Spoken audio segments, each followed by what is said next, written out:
ದಾರಿಗಾಣದ ಅವರು ಹಾಗೆಯೇ ಆಗಲೆಂದರು. ಅಂತೂ ಆ ದಿನ ಅವರ ಮನಸ್ಸು ಸ್ಥಿಮಿತಕ್ಕೆ ಬಂದಂತೆ ಕಂಡಿತು. ಈಚಣ್ಣಯ್ಯನವರು ಅವರಿಗೆ ಮೇಲಿಂದ ಮೇಲೆ ಒತ್ತಿ ಒತ್ತಿ ಹೇಳುತ್ತಿದ್ದರು. ಆದರೆ ಸಂಜೆಯಾಗುವಾಗ ಮಹಾಬಲಭಟ್ಟರ ನಿರ್ಧಾರ ಸ್ವಲ್ಪ ಬದಲಿಸಿತು. ಗಂಗೆ ಶಾರದೆಯರು ಊರಿಗೆ ಹೊರಡುವಾಗ, ನಾಗಪ್ಪ ಮಹಾದೇವರನ್ನು ಬಿಟ್ಟು ಹೋಗುವುದಕ್ಕೆ ಆಗುತ್ತದೆಯೇ? ಒಮ್ಮೆ ಬಂದಿದ್ದೇನೆ, ದೇವರ ಮೇಲೆ ಭಾರ ಹಾಕಿ ಕರೆದುಕೊಂಡು ಹೋಗುತ್ತೇನೆ ಎಂದರು. ಮಕ್ಕಳಿಗೆ ಹೊರಡುವ ಉತ್ಸಾಹ ಒಂದು ಕಡೆಯಲ್ಲಿ, ಆದರೆ ಆ ಸ್ಥಳವನ್ನು ಬಿಟ್ಟು ಹೋಗಬೇಕಲ್ಲ ಎಂಬ ವ್ಯಥೆ ಇನ್ನೊಂದು ಕಡೆ. ಅವರೆಲ್ಲರಿಂದ ಬೇರೆಯಾಗಿಯೇ ಉಳಿಯಬೇಕಾದವನು ಚಂದಪ್ಪ ಮಾತ್ರ. ಮರುದಿನ ಬೆಳಗ್ಗೆ ಅವರೆಲ್ಲರೂ ಹೊರಡುವುದೆಂದು ಆಯಿತು. ಶ್ಯಾಮ, ರಾಧಾಕೃಷ್ಣ ಇಬ್ಬರೂ ಅವರ ಜೊತೆಗೆ ಹೋಗಿ ಅವರನ್ನು ಕುಂದಾಪುರಕ್ಕೆ ಕಳುಹಿಸಿಕೊಡುವ ನಿರ್ಧಾರ ಮಾಡಿದರು. ಬೆಳಗ್ಗೆ ಎಲ್ಲ ಮಕ್ಕಳ ಸ್ನಾನ ಊಟಗಳಾದವು. ಸತ್ಯ ಗಂಗೆ ಶಾರದೆಯನ ತಲೆಯನ್ನು ಬಾಚಿ ಹೆರಳು ಹಾಕಿದಳು, ಹೂವು ಮುಡಿಸಿದಳು. ಸತ್ಯಳ ಬಳಿ ಓಡಿ ಬಂದು ಅವರು ತುಂಬ ಕಣ್ಣೀರನ್ನು ಕರೆದರು. ಚಂದ್ರನಿಗೆ ಅಕ್ಕ ಅಣ್ಣಂದಿರು ಹೊರಡುವರೆಂದು ಖಂಡಿತವಾದೊಡನೆಯೇ ಬೇಡ ಬೇಡವೆಂದು ಅಳತೊಡಗಿದ. ಮಹಾದೇವ ಶ್ಯಾಮರ ವಿದಾಯ ತುಸು ಹೊತ್ತಿನ ನಂತರ ಆಗುವುದಾದರೂ ವ್ಯಥೆ ಈಗಲೇ ತುಂಬಿ ಬಂದಿದೆ. ಸತ್ಯ ಒಂದು ಕೈಯಲ್ಲಿ ತನ್ನ ಮಗುವನ್ನು ಎತ್ತಿಕೊಂಡು ಇನ್ನೊಂದು ಕೈಯಲ್ಲಿ ಚಂದಪ್ಪನನ್ನು ಹಿಡಿದುಕೊಂಡು ಪದವನ್ನೇರಿದಳು. ಇಬ್ಬರೂ ಆಪ್ತ ಬಿಂಬಗಳು ದೂರದಲ್ಲಿ ಅದೃಶ್ಯವಾಗುವ ತನಕ ನಿಂತು ನೋಡಿದರು. ಚಂದಪ್ಪ ನಾನೊಬ್ಬನೇ ನಿರ್ಭಾಗ್ಯ ಎಂದು ತನ್ನ ದುಃಖವನ್ನು ನುಂಗಿಕೊಳ್ಳುತ್ತಿದ್ದ. ಸತ್ಯ ಇಬ್ಬರನ್ನೂ ಮನೆಗೆ ಕರೆದು ತಂದಳು. ಅವರ ಅಳುವನ್ನು ಸಮಾಧಾನಪಡಿಸುವುದು ಸುಲಭವಾಗಿ ಇರಲಿಲ್ಲ. 2 ವರ್ಷಗಳ ಕಾಲದಲ್ಲಿ ಬೆಳೆದು ಬಂದ ಮಮತೆಯ ನಂಟು ಅವಳಿಗೂ ಇದ್ದಿರಲಿಲ್ಲವೇ? ಆ ವಿರಹವನ್ನು ಎಣಿಸಿದರೆ ತನಗೂ ದುಃಖ ಬರುತ್ತದೆ. ಅದನ್ನು ತಡೆ ಹಿಡಿದೇ ಚಂಗಪ್ಪನಿಗೆ ಸಮಾಧಾನ ಹೇಳಬೇಕಾಗಿದೆ. ನೀನು ಏನೂ ಯೋಚನೆ ಮಾಡಬೇಡ. ನಿನ್ನ ತಂದೆಗೆ ಕಾಗದ ಬರೆದು ನಿನ್ನನ್ನು ಕರೆದುಕೊಂಡು ಹೋಗುವ ಹಾಗೆ ಮಾಡುತ್ತೇನೆ. ಅವನಿಗೆ ಬರಲು ಅನುಕೂಲವಿಲ್ಲದೆ ಹೋದರೆ ನಾವೇ ಹೋಗಿ ಬಿಟ್ಟು ಬರುತ್ತೇವೆ ಎಂದು ತಿರುಗಿ ಹೇಳಿದಳು. ಅಲ್ಲಿಯ ತನಕ ಚಂದಪ್ಪನ ಕಿವಿಗೆ ಅವನ ಅಜ್ಜಿಯು ತೀರಿಕೊಂಡ ವರ್ತಮಾನ ಮುಟ್ಟಿರಲೇ ಇಲ್ಲ. ರಾಧಾಕೃಷ್ಣ ಅವರೆಲ್ಲರನ್ನು ಕರೆದುಕೊಂಡು ಮಂಗಳೂರನ್ನು ಸೇರಿದನು. ಊಟವಾಗಿ ಅವರನ್ನು ಮೋಟರಿನಲ್ಲಿ ಕುಳ್ಳರಿಸುವ ವೇಳೆಗೆ ಇನ್ನೊಮ್ಮೆ ಅಳುವಿನ ಪ್ರಕರಣವಾಯಿತು. ಮಹಾಬಲಭಟ್ಟರು, ಸ್ವಾಮಿ ನಮ್ಮನ್ನು ಮರೆಯಬಾರದು. ನಿಮ್ಮ ಮನೆಯವರನ್ನು ಕರೆದುಕೊಂಡು ತಿರುಗಿ ನಮ್ಮ ಮನೆಗೆ ಬರಬೇಕು. 2 ವರ್ಷವಾಗಲಿ 4 ವರ್ಷವೇ ಆಗಲಿ ಬರಲೇಬೇಕು ಎಂದರು. ಗಂಗೆ ಶಾರದೆಯರಿಗೆ ರಾಧಾಕೃಷ್ಣನ ಪರಿಚಯ ಕೆಲವು ಬಾರಿಯ ನೋಟದಿಂದ ಮಾತ್ರ. ಆದರೆ ಸತ್ಯಕ್ಕನ ಗಂಡನೆಂಬ ಅಭಿಮಾನ ಮನಸ್ಸಿನಲ್ಲಿ ಮೂಡಿತ್ತು. ಆ ಮಕ್ಕಳು ಋಣಪೂರಿತವಾದ ಕಣ್ಣುಗಳಿಂದ ಅವನನ್ನೇ ನೋಡುತ್ತಿದ್ದರು. ರಾಧಾಕೃಷ್ಣ ಅವರಿಬ್ಬರ ಭುಜದ ಮೇಲೆ ಕೈಯಿಟ್ಟು, ಮಹಾಬಲಯ್ಯ, ನೀವು ಯಾವ ಯೋಚನೆಯನ್ನು ಇರಿಸಿಕೊಳ್ಳಬೇಡಿ. ನಾನು ಹೇಳಿದಂತೆ ಮಾಡಿ. ಡಾಕ್ಟರರು ನಿಮ್ಮ ಕೆಲಸವನ್ನು ಮಾಡಿಸಿಕೊಡುತ್ತಾರೆ. ಇನ್ನು ನಿಮ್ಮ ಊರಿಗೆ ಬರುವ ವಿಚಾರವೋ, ಬಂದೇ ಬರುತ್ತೇನೆ. ಗೋಪಣ್ಣ ಭಟ್ಟರಿಗೆ ಹೇಳಿ ಈ ಗಂಗೆ ಶಾರದೆಯರ ಲಗ್ನಕ್ಕೆ ನಾನು ಬಂದೇ ಬರುತ್ತೇನೆಂದು ಎಂದನು. ಖಂಡಿತವೇ? ಅವರ ಮೋಟರು ಮಂಗಳೂರನ್ನು ಬಿಟ್ಟಿತು. ಅದರ ಬೆಂಗಡೆಯ ಧೂಳು ಒಳಗೆ ಕುಳಿತ ಸ್ನೇಹಿತರನ್ನು ಮರೆಮಾಚಿತು. ಶ್ಯಾಮ ಅವರನ್ನು ನೆನೆದು, ಅಣ್ಣ, ಎಂಥ ಒಳ್ಳೆಯ ಮಕ್ಕಳು ಬಲ್ಲಿರಾ. ನೀವು ಶಾಲೆ ಶುರು ಮಾಡಿದಾಗಲೇ ಅವರು ಬಂದಿದ್ದರೆ ಎಷ್ಟು ಚೆನ್ನಾಗಿತ್ತಿತ್ತು.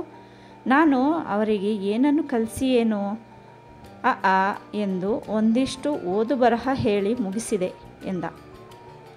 ಅವನ ಮುಖ ವಿಯೋಗದ ನೋವನ್ನೆಲ್ಲ ಹೊತ್ತಿತ್ತು. ಅಲ್ಲಿಂದ ಸ್ವಲ್ಪ ಮುಂದೆ ಹೋಗುತ್ತಲೇ ಶ್ಯಾಮ, ಅಣ್ಣ, ಆ ಪತ್ರಿಕೆಯವರು ನೀವು ಬಂದರೆ ತಿಳಿಸಬೇಕು ಅಂದಿದ್ದರು. ಅವರ ಕಚೇರಿಗೆ ಹೋಗಿ ಬರೋಣವೇ ಎಂದನು. ಯಾರು? ಪ್ರಭುದೇವನೇ? ಅವನದೊಂದು ಪೇಪರ್ ಇರಬೇಕಲ್ಲ. ಅವನು ಜೈಲಿಗೆ ಹೋದಾಗ ಅದು ನಿಂತಿರಬೇಕು. ಹೋಗಿ ಬಂದ ಮೇಲೆಯೂ ಬಹುದಿವಸ ಹೊರಡಲಿಕ್ಕೆ ಆಗಲಿಲ್ಲ. ಅವರು ನಿಮ್ಮನ್ನು ಕಾಣಬೇಕು ಅಂತಿದ್ರು. ಅವರ ಮನಸ್ಸಿನಲ್ಲಿಯೂ ಅನಾಥಾಲಯ ಆಶ್ರಮ ಪತ್ರಿಕೆ ಎಂದು ಹಲವಾರು ಯೋಚನೆಗಳಿವೆ. ಅನೇಕ ಬಾರಿ ನಾನು ಅವರಲ್ಲಿಗೆ ಹೋಗಿದ್ದೆ. ಕೆಲವೊಮ್ಮೆ ಹಣದ ಸಹಾಯವನ್ನೂ ಮಾಡಿದ್ದರು. ಮಾತಿನಲ್ಲಿ ಮಾತ್ರ ಅದ್ಭುತ ವ್ಯಕ್ತಿ ಎಂದನು. ಕೆಲಸದಲ್ಲಿ ಎಂದು ನಕ್ಕನು ರಾಧಾಕೃಷ್ಣ. ಆಗಲಿ ಹೋಗುವ, ಇವತ್ತೇ ಬೇಕಿಲ್ಲ, ಇಲ್ಲಿಯೇ ಇರುತ್ತೇನಲ್ಲ. ಅಲ್ಲದೆ ನಾಳಿನ ವಿಚಾರಕ್ಕೆ ಹೆಚ್ಚಿನ ಗಮನವಿಡಬೇಕು. ನನ್ನ ಭೂಮಿಗೆ 2 ವರ್ಷಗಳ ವಾಯಿದೆ ಮಾತ್ರ ಉಳಿದಿದೆ ಎಂದು ಕಾಣುತ್ತದೆ. ಅದನ್ನು ಸಾಹುಕಾರರು ತಿರುಗಿ ಮೂಲ ಗೇಣಿಗೆ ಕೊಡುವಂತಿದ್ದರೆ ಮಾತ್ರ ಪ್ರಯೋಜನ ಆಗುವುದಿಲ್ಲವೆಂದರೂ ಸರಿಯೇ, ಗೇಣಿ ಹೆಚ್ಚಿಸಿದರೂ ಸರಿಯೇ. ನಾವು ಅಲ್ಲಿ ಕುಳಿತು ಉಪಯೋಗವಾಗದು. ವಾಯಿದೆ ಕಳೆದ ಮೇಲೆ ಯೋಚನೆ ಮಾಡುವುದಕ್ಕಿಂತ ಈಗಾಗಲೇ ಮುಂಜಾಗ್ರತೆ ವಹಿಸುವುದು ಒಳ್ಳೆಯದು. ಪ್ರಭುದೇವನೆನ್ನುತ್ತಿದ್ದರೂ ಪೇಟೆಗೆ ಸಮೀಪ ಒಳ್ಳೆಯ ಜಾಗವನ್ನು ತಾನು ಕೊಡಿಸುತ್ತೇನೆ, ಅಂಥ ಕೆಲಸಗಳಿಗೆ ಹಳ್ಳಿ ಮೂಲೆಗಳು ಪ್ರಯೋಜನವಿಲ್ಲ ಎಂದು ಹಾಗೇನಾದರೂ ಸಿಕ್ಕಿದರೆ ಆಗುತ್ತಿತ್ತು. ಹಾಗೆ ಜನರ ಮಾತನ್ನು ನಂಬಿ ಉಪಯೋಗವಿಲ್ಲ. ಸುಳ್ಳು ಹೇಳುತ್ತಾರೆಯೇ ಅವರು? ಸುಳ್ಳು ಹೇಳುತ್ತಾರೆ ಎಂದಲ್ಲ, ಹಾಗೆ ಹೇಳುವವರೂ ಇದ್ದಾರೆ. ಸತ್ಯ ಹೇಳುತ್ತಾರೆಂದು ನಂಬಬೇಕಿಲ್ಲ. ಈಗಾಗಲೇ ಹಲವರ ಮಾತನ್ನು ನಂಬಿ ಮೋಸ ಹೋಗಿದ್ದೇನಲ್ಲ, ತಿರುತಿರುಗಿ ಅದೇ ಅನುಭವ ಬರಬಾರದು. ನಾನು ಇನ್ನಾವುದಕ್ಕೂ ಹೇಳಿದುದಲ್ಲ. ಪೇಟೆಗೆ 6 ಮೈಲಿನಷ್ಟು ದೂರವಾಗಿದ್ದೇವೆ. ನಮ್ಮ ಹಾಲಿನ ಉದ್ಯೋಗ ಬೆಳೆಸಿದರೆ ಸುಖವಾಗಿ ಜೀವನ ಹೋಗಬಹುದು. ನಿತ್ಯ ಪೇಟೆಗೆ ಹಾಲು ಹೊತ್ತುಕೊಂಡು ಹೋಗುವುದೆಂದರೆ ಇತರ ಕೆಲಸ ಮಾಡಲಿಕ್ಕೆ ಶಕ್ತಿ ಉಳಿಯುವುದಿಲ್ಲ. ಅಲ್ಲದೆ ಪ್ರತಿಯೊಂದು ಕೆಲಸಕ್ಕೂ ನಾವು ಪೇಟೆಗೆ ಮುಖ ಮಾಡಬೇಕಾಗಿದೆ. ಆದುದರಿಂದಲೇ ಅನುಕೂಲವಾದ ಸ್ಥಳ ಸಿಕ್ಕಿದರೆ ಆಗಬಹುದಲ್ಲವೇ ಎಂದು ತೋರುತ್ತದೆ. ದಿನಕ್ಕೆ 2 ಬಾರಿಯೂ ಹೊತ್ತುಕೊಂಡು ಹೋಗುತ್ತಿದ್ದಿರಲ್ಲವೇ? ಬೆಳಗ್ಗೆ ಯಾರು ಹೋದರು? ಕಲಲ. ಅವನು ಬೆಳಗ್ಗೆ ಹೋದರೆ ನಾನು ಸಂಜೆ ಹೋಗಬೇಕು. ಇವತ್ತು ತಿರುಗಿ ಆ ದಿನ 2ನೇ ಬಾರಿಗೆ ಹೋಗುವುದೆಂದರೆ ಶ್ಯಾಮನಿಗೆ 14 ಮೈಲಿನ ಸಂಚಾರವಾಗುತ್ತದೆ. ಇದೇ ರೀತಿಯಲ್ಲಿ ಅವನು 2 ವರ್ಷ ಕಾಲ ಹಿಂಸೆಗೆ ಗುರಿಯಾಗಿರಬೇಕು ಎಂದು ತೋರಿತು. ಅವನು ಅಂದಂತೆ ಮಾಡದೆ ಹೋದರೆ ದುಡಿಯುವವರ ಪಾಲಿಗೆ ಹಿಂಸೆ ಕೊಟ್ಟಂತೆಯೇ ಸರಿ. ಹಾಗೆಂದು ಹಾಲಿನ ವ್ಯವಸಾಯವನ್ನು ಬಿಡಲೇ? ಸತ್ಯಳ ಮಾತನ್ನು ಕೇಳಿದರೆ ಅವರ ಕಷ್ಟ ಬಹುಮಟ್ಟಿಗೆ ಹಗುರವಾದುದು ಆ ಉದ್ಯೋಗದಿಂದಲೇ. ಇಬ್ಬರೂ ಮಾತನಾಡುತ್ತಾ ತಮ್ಮ ಮನೆಗೆ ಹಿಂದಿರುಗಿದರು. ಮನೆಗೆ ಬರುತ್ತಲೇ ರಾಧಾಕೃಷ್ಣ ಬಾಯಿ ತುಂಬ ಚಂದ್ರ ಎಂದು ಕೂಗಿ ಕರೆದನು. ಚಂದ್ರ ಬಂದವನೇ, ಅಣ್ಣ, ಅಕ್ಕಂದಿರನ್ನು ಎಲ್ಲಿ ಬಿಟ್ಟು ಬಂದೆ? ಮಹಾದೇವ ಎಲ್ಲಿ? ಎಲ್ಲ ಎಲ್ಲಿಗೆ ಹೋದರು ಎಂದು ಕೇಳಿದ. ಬರುತ್ತಾರೆ, ದೂರ ಹೋಗಿದ್ದಾರೆ, ಬರುತ್ತಾರೆ. ಬರುವಾಗ ನಿನಗೆ ತುಂಬ ತಿಂಡಿ ತರ್ತಾರೆ ಎಂದು ರಾಧಾಕೃಷ್ಣ ಹೇಳಿದ. ಚಂದಪ್ಪ ಶ್ಯಾಮನನ್ನು ಹಿಡಿದುಕೊಂಡು ಅವರು ಬಿಟ್ಟು ಹೋದ ಹಾಗೆ ನೀನು ಓಡು ಹೋಗಬೇಡ ಎಂದು ಹೇಳಿದ. ಶ್ಯಾಮ, ಛೀ, ನಾನು ನೀನು ಇಲ್ಲಿಯೇ ಇರುವವರು, ಇದು ನಮ್ಮ ಮನೆಯಲ್ವೇ ಎನ್ನಲು ಆತ ರಾಧಾಕೃಷ್ಣನೊಡನೆ ಇದು ಶ್ಯಾಮನ ಮನೆಯಂತೆ ಎಂದ ಚೇಷ್ಟೆ ಮಾಡಿದ. ಹೌದು, ಅವನದ್ದು, ನನ್ನದು, ನಿನ್ನದು, ಅಕ್ಕನದು, ಎಲ್ಲರದ್ದು ಎಂದ ರಾಧಾಕೃಷ್ಣ. ಊರಿಗೆ ಬಂದು ಬಹು ದಿನಗಳಾಗುವ ತನಕ ರಾಧಾಕೃಷ್ಣ ಜಡನಾಗಿಯೇ ಇದ್ದ.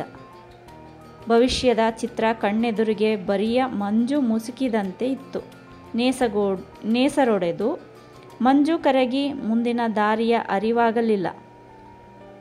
ತನ್ನ ಮನೆಯಿಂದ ಏನೂ ಹಿಂಸೆ ಪಡೆಯದೆ ಅಲ್ಲಿರುವುದನ್ನು ತಮ್ಮಂದಿರಿಗೆ ಬಿಟ್ಟು ತಾನು ಸ್ವತಂತ್ರನಾಗಬೇಕು ಎಂದು ಅವನ ಮನಸ್ಸು. ಆದರೆ ಈಗ ತುಂಬ ಕೈ ಸೋತಿದೆ.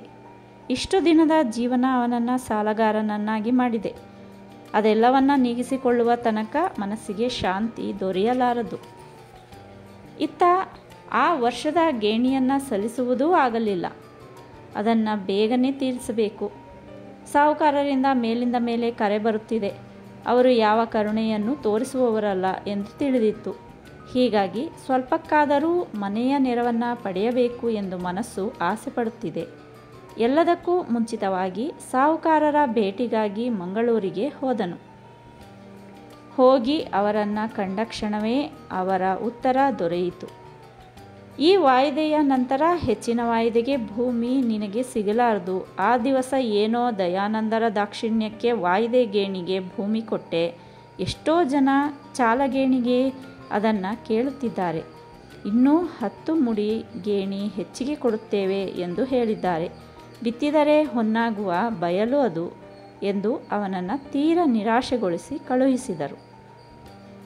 ಆ ಮಾತನ್ನು ನೆನೆಯುತ್ತಾ ಶ್ಯಾಮನೆಂದುದನ್ನು ಯೋಚಿಸುತ್ತಾ ಅವನು ಮನೆಗೆ ಬಂದುದಾಯಿತು. ಅದರಿಂದ ಪ್ರಭುದೇವನನ್ನು ಕಂಡು ಒಮ್ಮೆ ಇಲ್ಲಿಗೆ ಬರಲು ಆಮಂತ್ರಣವನ್ನು ಕೊಡು. ಅವರಾಗಿ ಆ ಪ್ರಸ್ತಾಪವನ್ನು ಎತ್ತಿದರೆ ನಾವು ವಿಚಾರ ಮಾಡುವ ಎಂದು ತಿಳಿಸಿದ. ಶ್ಯಾಮನ ಮನಸ್ಸಿನಲ್ಲಿ ಆಗಾಗಲೇ ಪೇಟೆಯ ಸಮೀಪದ ರಮಣೀಯ ಆವರಣಕ್ಕೆ ಹೋಗಿ ಸೇರುತ್ತೇವೆ, ಅಲ್ಲಿ ಎಲ್ಲದಕ್ಕೂ ಅನುಕೂಲ ಎಂಬ ಆಶೆ ಅಂಕುರಿಸಿತು. ಇತ್ತ ಊರನ್ನು ಬಿಡುವ ನಿರ್ಧಾರವೇನೋ ಅವರ ಮನಸ್ಸಿನಲ್ಲಿ ನೆಟ್ಟುದಾಯಿತು. ಆ ವಿಚಾರವನ್ನು ಕೇಳಿ ಸತ್ಯ ಎಂದಳು, ಹಾಗಾದರೆ ನಮಗೆ ಯಾವ ಊರಾದರೇನು? ನಮ್ಮ ಊರಿಗೆ ಹೋಗುವ. ನಿಮ್ಮ ಭೂಮಿಯೇ ಇಲ್ಲವೇ? ಕುಂದಾಪುರ ಒಂದು ಹಳ್ಳಿಯೇ ಎಂದು ಕೇಳಿದಳು. ಅದಕ್ಕೆ ರಾಧಾಕೃಷ್ಣ, ಅದು ಬೇಡ ಸತ್ಯ. ನೆಂಟರಿಷ್ಟರು ಇರುವ ಊರು ಬೇಡವೇ ಬೇಡ. ಕಷ್ಟವೋ ಸುಖವೋ ನಮ್ಮದು ನಮಗೆ. ಸ್ವಂತ ಊರಲ್ಲಿ ಇದ್ದರೆ ಹಾಳಾಗುವುದಿಲ್ಲ. ನಾನು ಬೇಗನೆ ಕುಂದಾಪುರಕ್ಕೆ ಹೋಗಿ ಹಿಂದಕ್ಕೆ ಬರುತ್ತೇನೆ. ತಮ್ಮಂದಿರಿಗೆ ಬಿಡುವ ಅಂಶವನ್ನು ಬಿಟ್ಟು ಏನಾದರೂ ಕೈಗೆ ಬಂದರೆ ಸಾಲ ತೀರಿಸಬಹುದು. ಮುಂದಿನ ಯೋಚನೆ ಮುಂದೆ ಎಂದನು. ಈ ಮಾತು ನಡೆಯುವ ಕೆಲವು ದಿವಸಗಳ ಮೊದಲು ಸತ್ಯ ತಂದೆ ಬಂದಾಗ ಮೈಯ ಮೇಲೆ ಆಭರಣಗಳಿಲ್ಲದುದನ್ನು ಕಂಡು ನಡೆದ ಪ್ರಕರಣವನ್ನು ಹೇಳಿದ್ದಳು. ಈಗ ಆ ನೆನಪು ತಿರುಗಿ ಉಂಟಾಗಿ, ಆ ಚಿನ್ನ ಬಿಡಿಸಲು ಬರಲಿಕ್ಕಿಲ್ಲವೇ? ಒಂದು ಸಾರಿ ಅದನ್ನು ಹಾಕಿಕೊಂಡು ಅಪ್ಪನಿಗೆ ತೋರಿಸಿ ಬರುತ್ತೇನೆ. ಮತ್ತೇನಾದರೂ ಚಿಂತೆ ಇಲ್ಲ. ಚಿನ್ನದ ಆಸೆಯಿಂದ ಕೇಳಿದ್ದೇನೆಂದು ತಿಳಿಯಬೇಡಿ. ಆಮೇಲೆ ನನಗೆ ತಿರುಗಿ ಊರಿಗೆ ಹೋಗಬೇಕೆಂದು ಕಾಣಿಸುವುದಿಲ್ಲ ಎಂದಳು. ಏನೊಂದು ಉತ್ತರವೂ ಅವನಿಗೆ ತೋರಲಿಲ್ಲ. ಅವನ ಮನಸ್ಸಿನಲ್ಲಿ ಸಾಹುಕಾರರ ಬಾಕಿ, ಅನಂತರ ರಾಮಣ್ಣನ ಸಾಲ, ಆ ಮೇಲೆ ಇನ್ನುಳಿದುವು ಎಂದು ಒಂದೊಂದಕ್ಕೂ ಸ್ಥಾನವನ್ನು ಅಂಕಿಸಿದ್ದ. ಊರಿಗೆ ಹೋದರೆ ಕೈಗೆ ಎಷ್ಟು ಬಂದೀತೆಂಬುದು ಅವನಿಗೆ ತಿಳಿಯದ ಸಂಗತಿ. ಹೀಗಿರಲು ಆಗಲಿ, ಇಲ್ಲವೇ ಆಗದು ಎನ್ನದೇ ಕುಳಿತ. ಅದರಿಂದ ಆಕೆ ಬೇಸರವೇ ಎಂದು ಗಂಡನನ್ನು ಕೇಳುವುದಾಯಿತು. ಬೇಸರವಿಲ್ಲ, ನಿನ್ನ ಹತ್ತಿರ ಹೇಳುವುದಾದರೂ ಹೀಗೆಯೇ ಮಾಡಲು ಬಂದೀತು ಎಂದು ಸ್ಪಷ್ಟವಾದ ಮೇಲೆ ಹೇಳಬೇಕು. ನನಗೇನೂ ಮುಂದಿನ ಸ್ಥಿತಿ ಏನೆಂದು ತಿಳಿದಿಲ್ಲ. ಊರಿಗೆ ಒಮ್ಮೆ ಹೋಗಿ ಬರ್ತೇನೆ ಎಂದನು ಆತ. ಹಾಗೆ ಊರನ್ನು ಕಾಣುವುದಕ್ಕೂ ಕೆಲವು ದಿನಗಳು ಹೋದುವು. ಉತ್ಸಾಹವಿಲ್ಲದೆ ಮುಂದಿನ ದಾರಿ ಸೂಚಿಸದಿರುವಾಗ ಶರೀರಕ್ಕಾದರೂ ಏನು ಚಟುವಟಿಕೆ ಬಂದೀತು? ಮನೆಯ ಕೆಲಸದಲ್ಲಿ ಶ್ಯಾಮ ದಣಿಯುತ್ತಾನೆಂದು ತಿಳಿದರೂ ಒಂದು ದಿನವೂ ನಿನ್ನ ಬದಲಿಗೆ ನಾನು ಹಾಲು ಒಯ್ಯುತ್ತೇನೆ ಎಂದವನಲ್ಲ. ಹಾಗೆಂದಿದ್ದರೂ ಶ್ಯಾಮ ಬಿಡಲಾರ. ರಾಧಾಕೃಷ್ಣನ ಕೆಲಸವೆಂದರೆ ಚಂದ್ರನನ್ನು ಕರೆದುಕೊಂಡು ಭ್ರಮಿಷ್ಠನಂತೆ ಗ್ರಾಮದಲ್ಲಿ ಸಂಚರಿಸುವುದು. ಇನ್ನೊಮ್ಮೆ ಚಂದ್ರ ಚಂದಪ್ಪರನ್ನು ಕುಳ್ಳಿರಿಸಿಕೊಂಡು ಏನಾದರೂ ಕತೆಗಳನ್ನೋ ಪಾಠಗಳನ್ನೋ ಹೇಳುವುದು. ಯಾರಿಗೆ ಹೇಳುತ್ತಿದ್ದೇನೆ, ಯಾಕೆ ಹೇಳುತ್ತಿದ್ದೇನೆ ಎಂದು ಮನಸ್ಸಿಗೆ ತೋರದ ಗಳಿಗೆಯೂ ಉಂಟು. ಆತನೇನಾದರೂ ಸರಸದಲ್ಲಿ ವಿರಸದಲ್ಲಿ ಮಾತನಾಡುವುದಾದರೆ ಅದು ರಾಮಣ್ಣನಲ್ಲಿ. ರಾಮಣ್ಣ ತಾನಾಗಿಯೇ ಬಂದು ಹರಟೆಗೆ ಕುಳಿತಿರುವುದುಂಟು. ಇಲ್ಲವೇ ಇವನಾದರೂ ಅಲ್ಲಿಗೆ ಹೋಗಿ ಅವನನ್ನು ಕರೆಯುವುದು ಉಂಟು. ಆತನಿಗೆ ಇವನ ಬಾಯಿಂದ ದೇಶದ ರಾಜಕೀಯವನ್ನು ಉಳಿದ ವಿಷಯಗಳನ್ನು ಕೇಳುವ ಆತುರ. ಈತ ತಿಳಿದುದನ್ನು ಹೇಳುತ್ತಾನೆ, ಅಂತೂ ಸಮಯ ಹೋಗುತ್ತದೆ. ಒಂದು ದಿನ ರಾಮಣ್ಣನೇ ಕೇಳಿದ, ನಿನ್ನೆ ನಾನು ಬಂದಿದ್ದೆ. ರಂಗಪ್ಪಯ್ಯನವರಲ್ಲಿಗೆ ಹೋಗಿದ್ದೀರೆಂದು ಅಮ್ಮ ಹೇಳಿದರು. ಏನೆಂದರು ನಿಮ್ಮ ಸಾಹುಕಾರರು? ಗೇಣಿಯಲ್ಲಿ ಏನಾದರೂ ಬಿಡುತ್ತೇನೆ ಅಂದರೆ ಬಿಡುವ ಜನವೇ. ನೆರೆ ಬಂದ ವರ್ಷ ಯಾರಿಗೂ ಕಾಸು ಬಿಡದವರು ಈಗ ನಿಮಗೆ ಬಿಟ್ಟಾರೆಯೇ? ಅವರನ್ನು ಬಿಡಿ ಬಿಡಿ ಎಂದು ಕೇಳಲಿಕ್ಕೆ ನಾನು ಹೋಗಲಿಲ್ಲ. ನಾನು ಹೋದದ್ದು ವಾಯಿದೆ ಗೇಣಿ ಮುಂದುವರಿಸುತ್ತೀರಾ ಎಂದು ಕೇಳುವುದಕ್ಕೆ. ಇನ್ನು 2 ವರ್ಷ ಉಳಿದಿದೆ. ಮುಂದಿನ ವಿಚಾರವನ್ನು ಈಗಲೇ ಕೇಳಿ ತಿಳಿಯುವುದು ಒಳ್ಳೆಯದಲ್ವೇ? ಚಾಲಗೇಣಿ ಒಕ್ಕಲಾಗಿ ಕುಳಿತಿರಲು ನನಗೆ ಇಷ್ಟವಿಲ್ಲ. 40 ಮುಡಿ ಗೇಣಿಯನ್ನು ಕೊಟ್ಟರೆ ನಮ್ಮ ಜೀವನ ಹೋಗಲಾರದು. ನಿಮ್ಮಂಥವರು ಸಾಗುವಳಿಯಿಂದ ಜೀವನ ಮಾಡಿ ಪೂರೈಸೀತೇ? ಇರಲಿ, ಏನಂದರು? ವಾಯಿದೆ ಮುಂದುವರಿಸುತ್ತಾರೇನೋ? ಇಲ್ಲವಂತೆ. ವಾಯಿದೆಯ ನಂತರ 40 ಮುಡಿಯನ್ನು 50ಕ್ಕೆ ಏರಿಸುತ್ತಾರಂತೆ. ಅದು ಚಾಲಗೇಣಿಗೆ. ಹಾಗೆ 50-60 ಮುಡಿ ಗೇಣಿ ಒಪ್ಪಿಕೊಳ್ಳಲು ಮರಕಾಲನಂತಹ ಒಕ್ಕಲೇ ಸಿಗಬೇಕು. ಇರುವಷ್ಟು ದಿವಸ ಗೇಣಿಯನ್ನು ತಿಂದು ನಾಮ ಹಾಕಿ ಒತ್ತಾಯ ಮಾಡಿದರೆ ಜಾಗ ಬಿಟ್ಟರೆ ಆಯಿತು. ನನಗೂ ಈ ಜಾಗವನ್ನು ಬಿಡುವ ಯೋಚನೆ ಬಂದಿದೆ. ಪೇಟೆಗೆ ಸ್ವಲ್ಪ ಸಮೀಪ ಹೋಗಿ ಇರುವ ಎಂದು ಅನಿಸುತ್ತದೆ. ನೀನೇ ಈ ಹಾಲಿನ ವ್ಯಾಪಾರ ಹೇಳಿಕೊಟ್ಟೆ. ಶ್ಯಾಮ ಮತ್ತು ಆಳು ನಿತ್ಯ 15 ಮೈಲು ದೂರ ನಡೆಯಬೇಕು. ನನ್ನಿಂದಲೂ ಅದು ಆಗುವ ಕೆಲಸವಲ್ಲ. ಅಲ್ಲದೆ ಈ ಬೇಸಾಯದ ವಹಿವಾಟಿಗಿಂತ ಆ ಕೆಲಸವೇ ವಾಸಿ ಎಂದು ಕಾಣುತ್ತದೆ. ಒಂದು 10 ಎಮ್ಮೆ ಕಟ್ಟಿಕೊಂಡರೆ ಸುಖವಾಗಿ ಜೀವನ ಹೋದೀತು ಎಂದು ತೋರುತ್ತದೆ. ಆಗದೆ ಏನು? ಆದರೆ ಅದರಿಂದ ಸತ್ಯಮ್ಮ ಎಮ್ಮೆ ಚಾಕರಿಯಲ್ಲಿ ಕಂಗಾಲಾದರು. ಸತ್ಯ ಈ 2 ವರ್ಷ ನುಗ್ಗಾದದ್ದೇ ಸಾಕು. 10 ಎಮ್ಮೆಗಳನ್ನು ಕಟ್ಟಿಕೊಳ್ಳುವ ತ್ರಾಣ ಬಂದರೆ ಅದಕ್ಕೆ ಸಮನಾಗಿ ಆಳು ಕಾಳು ಮಾಡಿಕೊಳ್ಳಬೇಕು. ಮೊದಲು ಪೇಟೆಗೆ ಸಮೀಪ ಒಯ್ನಾದ ಜಾಗ ಸಿಗಬೇಕು. ಕದ್ರಿ ಹತ್ತಿರ ಸಿಕ್ಕಿದರೂ ಆಗಬಹುದು. ಅರ್ಧ ತಾಸಿನ ಒಳಗೆ ಸೈಕಲಲ್ಲಿ ಕುಳಿತು ಹೋಗಿ ಬರುವಂತೆ ಇರಬೇಕು. ಇವತ್ತು ಬರಿಯ ನನ್ನೊಬ್ಬನ ಜವಾಬ್ದಾರಿಯೇ ಅಲ್ಲ. ಶ್ಯಾಮನಿಗೊಂದು ದಾರಿ ತೋರಿಸಬೇಡವೇ ನಾನು? ಆತ ಬಂದು 8 ವರ್ಷಗಳಾದವು. ನಾನು ಬೇರೆ, ಅವನು ಬೇರೆ ಎಂದು ಯೋಚಿಸದೆ ದುಡಿಯುತ್ತಿದ್ದಾನೆ. ಈಗ ಅವನಿಗೆ 24 ವರ್ಷ. ತನ್ನದೊಂದು ಸಂಸಾರ ಮಾಡಿಕೊಂಡಿರಬೇಕೆಂಬ ಆಸೆ ಅವನಿಗೆ ಆಗದೆ ನಾನು ಅವನನ್ನು ಬರಿಗೈಯಿಂದ ಕಳುಹಿಸಲಿಕ್ಕೆ ಆಗುತ್ತದೆಯೇ? ನಿಮ್ಮ ಶ್ಯಾಮ ಮಾತ್ರ ನಿಮಗೆ ಸಮನಾದ ಹುಡುಗ. ಈ 2 ವರ್ಷ ಕಾಲ ಇಷ್ಟೊಂದು ಶ್ರಮದಿಂದ ಇದೆಲ್ಲ ತನ್ನ ಕೆಲಸವೆಂದೇ ತಿಳಿದು ಮಾಡಿದ. ಅಷ್ಟೊಂದು ಶ್ರದ್ಧೆಯಿಂದ ಬೇರೆ ಮಕ್ಕಳು ಕೆಲಸ ಮಾಡಿಯಾರು ಎಂದು ಹೇಳಲಾರೆ ಎಂದನು ರಾಮಣ್ಣ. ಹೀಗೆ ಅನೇಕ ಬಗೆಯ ಮಾತುಗಳಲ್ಲಿ ಸಮಯ ಹೋಗುತ್ತಿತ್ತು. ಒಂದು ದಿವಸ ಅವನೂ ರಾಮಣ್ಣನೂ ಬರಿದಾದ ಶಾಲೆಯ ಚಾವಡಿಯಲ್ಲಿ ಕುಳಿತು ಮಾತುಕತೆ ಆಡುತ್ತಿದ್ದಾಗಲೇ ಪೇಟೆಗೆ ಹೋಗಿದ್ದ ಶ್ಯಾಮ ಬಂದನು. ಅವನ ಜೊತೆಗೆ ಇನ್ನಾರೋ ಠಾಕೂಠೀಕಿನ ಗಾಂಧಿಯ ಭಕ್ತರಿದ್ದರು. ಅವರು ಬರುತ್ತಿರುವ ಟಿವಿಯೇ ಒಂದು ತೆರನಾಗಿತ್ತು. ಮಗ್ಗುಲ ಗುಡ್ಡದಿಂದ ಇಳಿಯುತ್ತಾ ನೋಟ ಮಾತ್ರ ಬಹಳ ಚೆನ್ನಾಗಿದೆ. ಆದರೆ ಕಡಲಿನಲ್ಲಿ ಹುದುಗಿಕೊಂಡ ರತ್ನದ ಹಾಗೆ ಈ ಜಾಗ. ಇದು ನಮ್ಮ ಮಂಗಳೂರಿಗೆ ತಾಗಿರಬೇಕಿತ್ತು ಎಂದು ದಣಿವಿಗೂ ನಿಸರ್ಗ ನೋಡಿ ಮನಸೋತದಂತೆಯೂ ಆಗಾಗ ನಿಂತು ಮಾತನಾಡುತ್ತಾ ಅವರು ಇಳಿದು ಬಂದರು. ಶ್ಯಾಮ, ಮಂಗಳೂರಿಗೆ ಸಮೀಪ ಚಂದದ ಸ್ಥಳಗಳಿಗೆ ಕಡಿಮೆಯೇ ಎಂದ. ತುಂಬ ಇದೆ. ನಾನೆಂದುದು ಅದನ್ನಲ್ಲ. ನಿಮ್ಮ ರಾಧಾಕೃಷ್ಣರ ನಿಜವಾದ ಯೋಗ್ಯತೆ ಜನರಿಗೆ ತಿಳಿಯಬೇಕಾದರೆ ಮಂಗಳೂರಿಗೆ ಸಮೀಪವಾಗಿ ಇರಬೇಕು ಎಂದೆ. ಆಗಲಾರದೆ. ಆವಾಗ ಆಶ್ರಮಕ್ಕೆ ಎಷ್ಟೋ ವಿದ್ಯಾರ್ಥಿಗಳು ಸೇರುತ್ತಿದ್ದರು. ಇದು ತೀರಾ ಹಾದಿ ಬಿಟ್ಟಿರುವ ಸ್ಥಳ. ಅರಣ್ಯದಲ್ಲಿರುವ ಕುಸುಮದ ಹಾಗೆ ಪರಿಮಳ ಮೂಸುವವರಿಲ್ಲದೆ ವ್ಯರ್ಥವಾಗುತ್ತಿದೆ. ಅಷ್ಟಕ್ಕೆ ಶಾಲೆಯ ಅಂಗಳ ಬಂತು. ಅವರಿಬ್ಬರ ಮಾತುಗಳನ್ನು ಕೇಳಿ ರಾಮಣ್ಣ ರಾಧಾಕೃಷ್ಣ ಇಬ್ಬರೂ ಹೊರಕ್ಕೆ ಬಂದರು. ಶ್ಯಾಮ ಅಣ್ಣನನ್ನು ಕರೆದು, ಅಣ್ಣ, ಇವರನ್ನೇ ಹೇಳಿದ್ದು. ಮಂಗಳೂರು ಮಿರರಿನ ಸಂಪಾದಕರು ಇವರು. ಈಗ ಅದಕ್ಕೆ ಬೇರೆ ಹೆಸರನ್ನಿರಿಸಿದ್ದಾರೆ, ಕೆಂಪುತಾರೆ ಎಂದು ಪ್ರಭುವಿನ ಪರಿಚಯ ಮಾಡಿಕೊಟ್ಟ. ಸರಿ, ಉಭಯ ತರರಲ್ಲಿಯೂ ಪರಿಚಯವಾಯಿತು. ಎಲ್ಲರೂ ಶಾಲೆಯ ಆವರಣಕ್ಕೆ ಹೋಗಿ ಕುಳಿತರು. ಎಳೆನೀರನ್ನು ತರಲು ಶ್ಯಾಮ ಬಯಲಿಗೆ ಹೋದ. ತಾಸಿಗೆ ಒಮ್ಮೆಯಾದರೂ ಕಾಫಿ ನೈವೇದ್ಯ ಆಗುತ್ತಿದ್ದ ಪ್ರಭುದೇವನಿಗೆ ಎಳನೀರನ್ನಾದರೂ ಸಲ್ಲಿಸಬೇಡವೇ? ಅಂತೆಯೇ ರಾಧಾಕೃಷ್ಣ, ನಿಮಗೆ ಕಾಫಿ ಟೀ ಅಭ್ಯಾಸವಿರಬೇಕು. ಇಲ್ಲಿ ನೀರು ಬೆಲ್ಲವೇ ಗತಿ. ಅದಕ್ಕಾಗಿ ಎಳನೀರು ತರಲು ಶ್ಯಾಮ ಹೋಗಿದ್ದಾನೆ. ಶ್ಯಾಮನಿಗೆ ನಿಮ್ಮ ಪರಿಚಯ ಜೈಲಿನಲ್ಲೇ ಆಯಿತೆಂದು ಹೇಳಿದ. ಅಲ್ಲಿ ಎಷ್ಟು ತಿಂಗಳ ಕಾಲ ಇದ್ದಿರಿ? 9 ತಿಂಗಳು. ಅಷ್ಟು ದಿವಸ ಹೇಗೆ ಸರಿಯಿತೆಂದೇ ತಿಳಿಯಲಿಲ್ಲ. ನಾವು ಜೈಲನ್ನೇ ಕಾಂಗ್ರೆಸ್ ಶಿಬಿರವನ್ನಾಗಿ ಮಾಡಿಬಿಟ್ಟೆವು. ಅಲ್ಲಿ ನಾವು ಮಾಡಿದ್ದು ಮಾಫಿ. ಕನ್ನಾನೂರಿನಲ್ಲಿ ಹಾಗಿರಬಹುದು. ಉತ್ತರ ಕರ್ನಾಟಕದ ಜೈಲುಗಳು ತಮ್ಮ ಮರ್ಯಾದೆಯನ್ನು ಕೆಡಿಸಿಕೊಳ್ಳಲಿಲ್ಲ. ಅನ್ನ ಆಹಾರದ ವಿಷಯದಲ್ಲಿ ಹೇಳಿ ಕೇಳಿಯೇ ಜೈಲು. ಉಳಿದ ವಿಷಯಗಳಲ್ಲಿಯೂ ತುಂಬ ಕಷ್ಟವಿತ್ತು. ಸೆರೆಮನೆಗೆ ಹೋದ ತರುಣರ ಉಕ್ಕನ್ನು ಮುರಿಯುವ ಹಣದಿಂದ ಎಷ್ಟು ದಣಿಸಿದರೆಂದು ಹೇಳುವುದಕ್ಕಿಲ್ಲ. ನಿಮ್ಮ ಶ್ಯಾಮಣ್ಣನಿಂದ ಅನೇಕ ಸಂಗತಿಗಳು ತಿಳಿದುವು. ನಿಮ್ಮ ವಿಚಾರವನ್ನೆಲ್ಲ ಆತ ಆಗಾಗ ನನಗೆ ಹೇಳುತ್ತಿದ್ದ. ನಮ್ಮ ಊರಿನ ಹಣೆಯ ಬರಹ ನಿಮಗೇನೂ ಹೊಸದಲ್ಲ. ನಮ್ಮ ಶ್ರೀಮಂತರಿಗೆ ಯಾವ ಕರುಣೆಯೂ ಇಲ್ಲ, ಮರ್ಯಾದೆಯೂ ಇಲ್ಲ.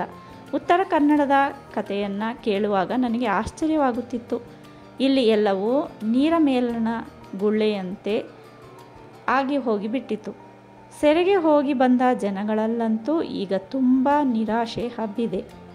ತಾವಿನ್ನು ಯಾರ ಮಾತನ್ನೂ ನಂಬಿಯೂ ಜೈಲಿಗೆ ಹೋಗಲಾರೆವು ಎನ್ನುತ್ತಿದ್ದಾರೆ. ನನಗೆ ಒಂದು ಸಂಕಲ್ಪವಿದೆ. ಪಿಕೆಟಿಂಗ್ ಕೆಲಸವನ್ನು ತಿರುಗಿ ತೊಡಗಿಸಬೇಕು ಎಂಬ ಆಸೆಯಾಗಿದೆ. ಆದರೆ ಊರಿನ ಜನಕ್ಕೆ ರಾಜಕೀಯವೇ ಸಾಕಾಗಿದೆ. ಏನು ಕಾರಣ? ಏನೆನ್ನಲಿ? ಸಮನಾದ ಮುಂದಾಳುಗಳ ಕೊರತೆ. ಮೊದಲು ಧೈರ್ಯ ಕೊಟ್ಟವರಲ್ಲಿ ಹಲವರು ಆಮೇಲೆ ಹಿಂದಕ್ಕೆ ಸರಿದರು. ಜನರು ಜೈಲಿಗೆ ಹೋಗಿರುವಾಗ ಅವರ ಮನೆಯವರ ಸ್ಥಿತಿ ಏನಾಗಿದೆ, ಬದುಕಿದ್ದಾರೆಯೇ ಸತ್ತಿದ್ದಾರೆಯೇ ಎಂದು ವಿಚಾರಿಸುವವರು ಇಲ್ಲದೆ ಹೋಯಿತು. ನಾನು ಕೆಲವು ಜವಾಬ್ದಾರ ಮನುಷ್ಯರನ್ನೇ ಕೇಳಿ ನೋಡಿದೆ. ಅವರೆಂದರು, ಸತ್ಯಾಗ್ರಹಿಗಳು ಪ್ರಜ್ಞೆಗೆ ಸಹಿ ಮಾಡುವಾಗಲೇ ಅಂತಹ ಸ್ಥಿತಿಯನ್ನು ನೋಡಬೇಕಿತ್ತು. ಯಾರ ಸಹಾಯವನ್ನು ಅಪೇಕ್ಷಿಸಬಾರದು ಎಂಬ ಅಭಿಪ್ರಾಯ ಆ ಪ್ರತಿಜ್ಞೆಯಲ್ಲೇ ಅಡಕವಾಗಿದೆ ಎಂದು ಬಿಟ್ಟರು. ಅದು ಸರಿಯೇ. ಅವರವರ ಹೊಣೆಗಾರಿಕೆ ಇರುವಷ್ಟೇನೆ ಉಳಿದವರಿಗೂ ಹೊಣೆ ಇಲ್ಲದೆ ಅದು ಕಾರಾರಿನ ವ್ಯಾಪಾರವೇ? ಸತ್ಯಾಗ್ರಹ ಒಡ್ಡಿದವರು ಏತಕ್ಕಾಗಿ ಹೋದರು, ಯಾರ ಕೆಲಸಕ್ಕಾಗಿ ಹೋದರು ಎಂದು ತಿಳಿಯುವ ಯೋಗ್ಯತೆ ಉಳಿದವರಿಗೆ ಇರಬೇಡವೇ? ಒಮ್ಮೆ ಸತ್ಯಾಗ್ರಹ ಒಡ್ಡಿದವರು ಇನ್ನೊಮ್ಮೆ ಒಡ್ಡಬೇಡವೇ? ಸ್ವರಾಜ್ಯ ಸಂಪಾದನೆ ಆಗಿಬಿಟ್ಟೀತೆ. ಹಾಗಿದ್ದರೂ ಕೆಲಸ ಮಾಡಿದ ಸೈನಿಕರನ್ನು ನಾವು ಮರೆತು ಬಿಡುವಂತಿದೆಯೇ? ಇಲ್ಲ, ನಮ್ಮಲ್ಲಿ ಸಮನಾದ ಮುಖಂಡರಿಲ್ಲ. ಹಾಗೆಂದರೆ ಇದ್ದವರು ಸಿಟ್ಟಾದಾರು. ನಾವೇನು ಜೈಲಿಗೆ ಹೋಗಲಿಲ್ಲವೇ ಎಂದು ಕೇಳಿಯಾರು. ಅದರ ಮೇಲಿಂದಲೇ ಅಲ್ಲವೇ ಗೌರವ ಕೀರ್ತಿಗಳನ್ನು ನಾವು ಅಳೆಯಬೇಕಾಗಿದೆ. ಎಲ್ಲಿಯ ತನಕ ನಮ್ಮ ಜನ ಇದು ದೀರ್ಘಕಾಲದ ಸಮರ ಎಂದು ತಿಳಿಯುವುದಿಲ್ಲವೋ, ಹಾಗೆ ತಿಳಿದು ಹಿಂದು ಮುಂದಿನ ವ್ಯವಸ್ಥೆ ಮಾಡುವುದಿಲ್ಲವೋ, ಅಲ್ಲಿಯ ತನಕ ನಮ್ಮಿಂದ ಏನೂ ಆಗುವುದಿಲ್ಲ. ಮಳೆ ಬಂದ ಕೂಡಲೇ ಹಾರುವ ಹಾತೆಯಂತೆ ಇವರ ಕೆಲಸ. ಹಾರಿದಷ್ಟೇ ಸುಲಭದಲ್ಲಿ ರೆಕ್ಕೆ ಮುರಿದು ಬೀಳುತ್ತಾರೆ. ಹಿಂದಿನ ಅಸಹಕಾರದ ಚಳವಳದಲ್ಲಿ ಸೇರಿದ 100 ಮಂದಿಯಲ್ಲಿ 5 ಮಂದಿ ಈಗ ಉಳಿದಿಲ್ಲ. ಇನ್ನೊಮ್ಮೆ ಚಳವಳ ಹೂಡುವ ಕಾಲ ಬಂದರೆ ಇವರಲ್ಲಿ 5% ಮಂದಿಯಷ್ಟು ಮುಂದೆ ಉಳಿಯುವುದಿಲ್ಲ. ಇದಕ್ಕೆ ನನಗೆ ಕಾಣಿಸುವ ದಾರಿ ಒಂದೇನೆ. ಇಲ್ಲಿನ ಕಾಂಗ್ರೆಸ್ಸನ್ನು ನಾವು ಸಂಪೂರ್ಣ ವಶ ಮಾಡಿಕೊಳ್ಳಬೇಕು. ಕೆಲಸಕ್ಕೆ ಬಾರದ ಜೊಳ್ಳುಗಳನ್ನು ನಿರ್ದಾಕ್ಷಿಣ್ಯವಾಗಿ ಗಾಳಿಗೆ ತೂರಿ ಬಿಡಬೇಕು. ಆ ಯೋಚನೆಯೇನೋ ಸಮನಾದುದೇ. ಆದರೆ ಸಾಮಾನ್ಯ ಜನರು ರಾಜಕೀಯ ವಿಚಾರದಲ್ಲಿ ಅಫೀಮು ತಿಂದು ಬಿದ್ದಿರುವಷ್ಟು ದಿವಸ ಠಕ್ಕರೆ ತೆರೆಯ ಮುಂದಕ್ಕೆ ಬಂದು ನಲಿಯುತ್ತಾರೆ. ಕಾಳು ಯಾವುದು, ಜೊಳ್ಳು ಯಾವುದು ಎಂದು ತಿಳಿಯುವ ಯೋಗ್ಯತೆ ಜನಕ್ಕೆ ಬರಬೇಕಾದದ್ದು ಮುಖ್ಯ. ಅದಕ್ಕೆ ಜನಕ್ಕೆ ಸಮನಾದ ರಾಜಕೀಯ ಶಿಕ್ಷಣ ಕೊಡುವುದು ನಮ್ಮ ಕೆಲಸ. ನಮ್ಮ ಮುಂದಾಳುಗಳನ್ನು ನಾವು ನಿರ್ಮಿಸಬೇಕು. ಮುಂದೆ ನಿಂತವರ ಬಾಲವನ್ನು ಹಿಡಿಯುವುದಲ್ಲ. ಈಗಿರುವ ಒಬ್ಬೊಬ್ಬರನ್ನು ನಂಬಿಯೂ ಫಲವಿಲ್ಲ. ಡಾಕ್ಟರ್ ನಂದರಲ್ಲಿಯೂ ನನಗೆ ಸಂಪೂರ್ಣ ನಿರಾಶೆಯಾಗಿಬಿಟ್ಟಿದೆ. ಅವರಿಗೇನು ನಿರಾಶೆ? ಅವರೇನು ಮಾಡಿದರು?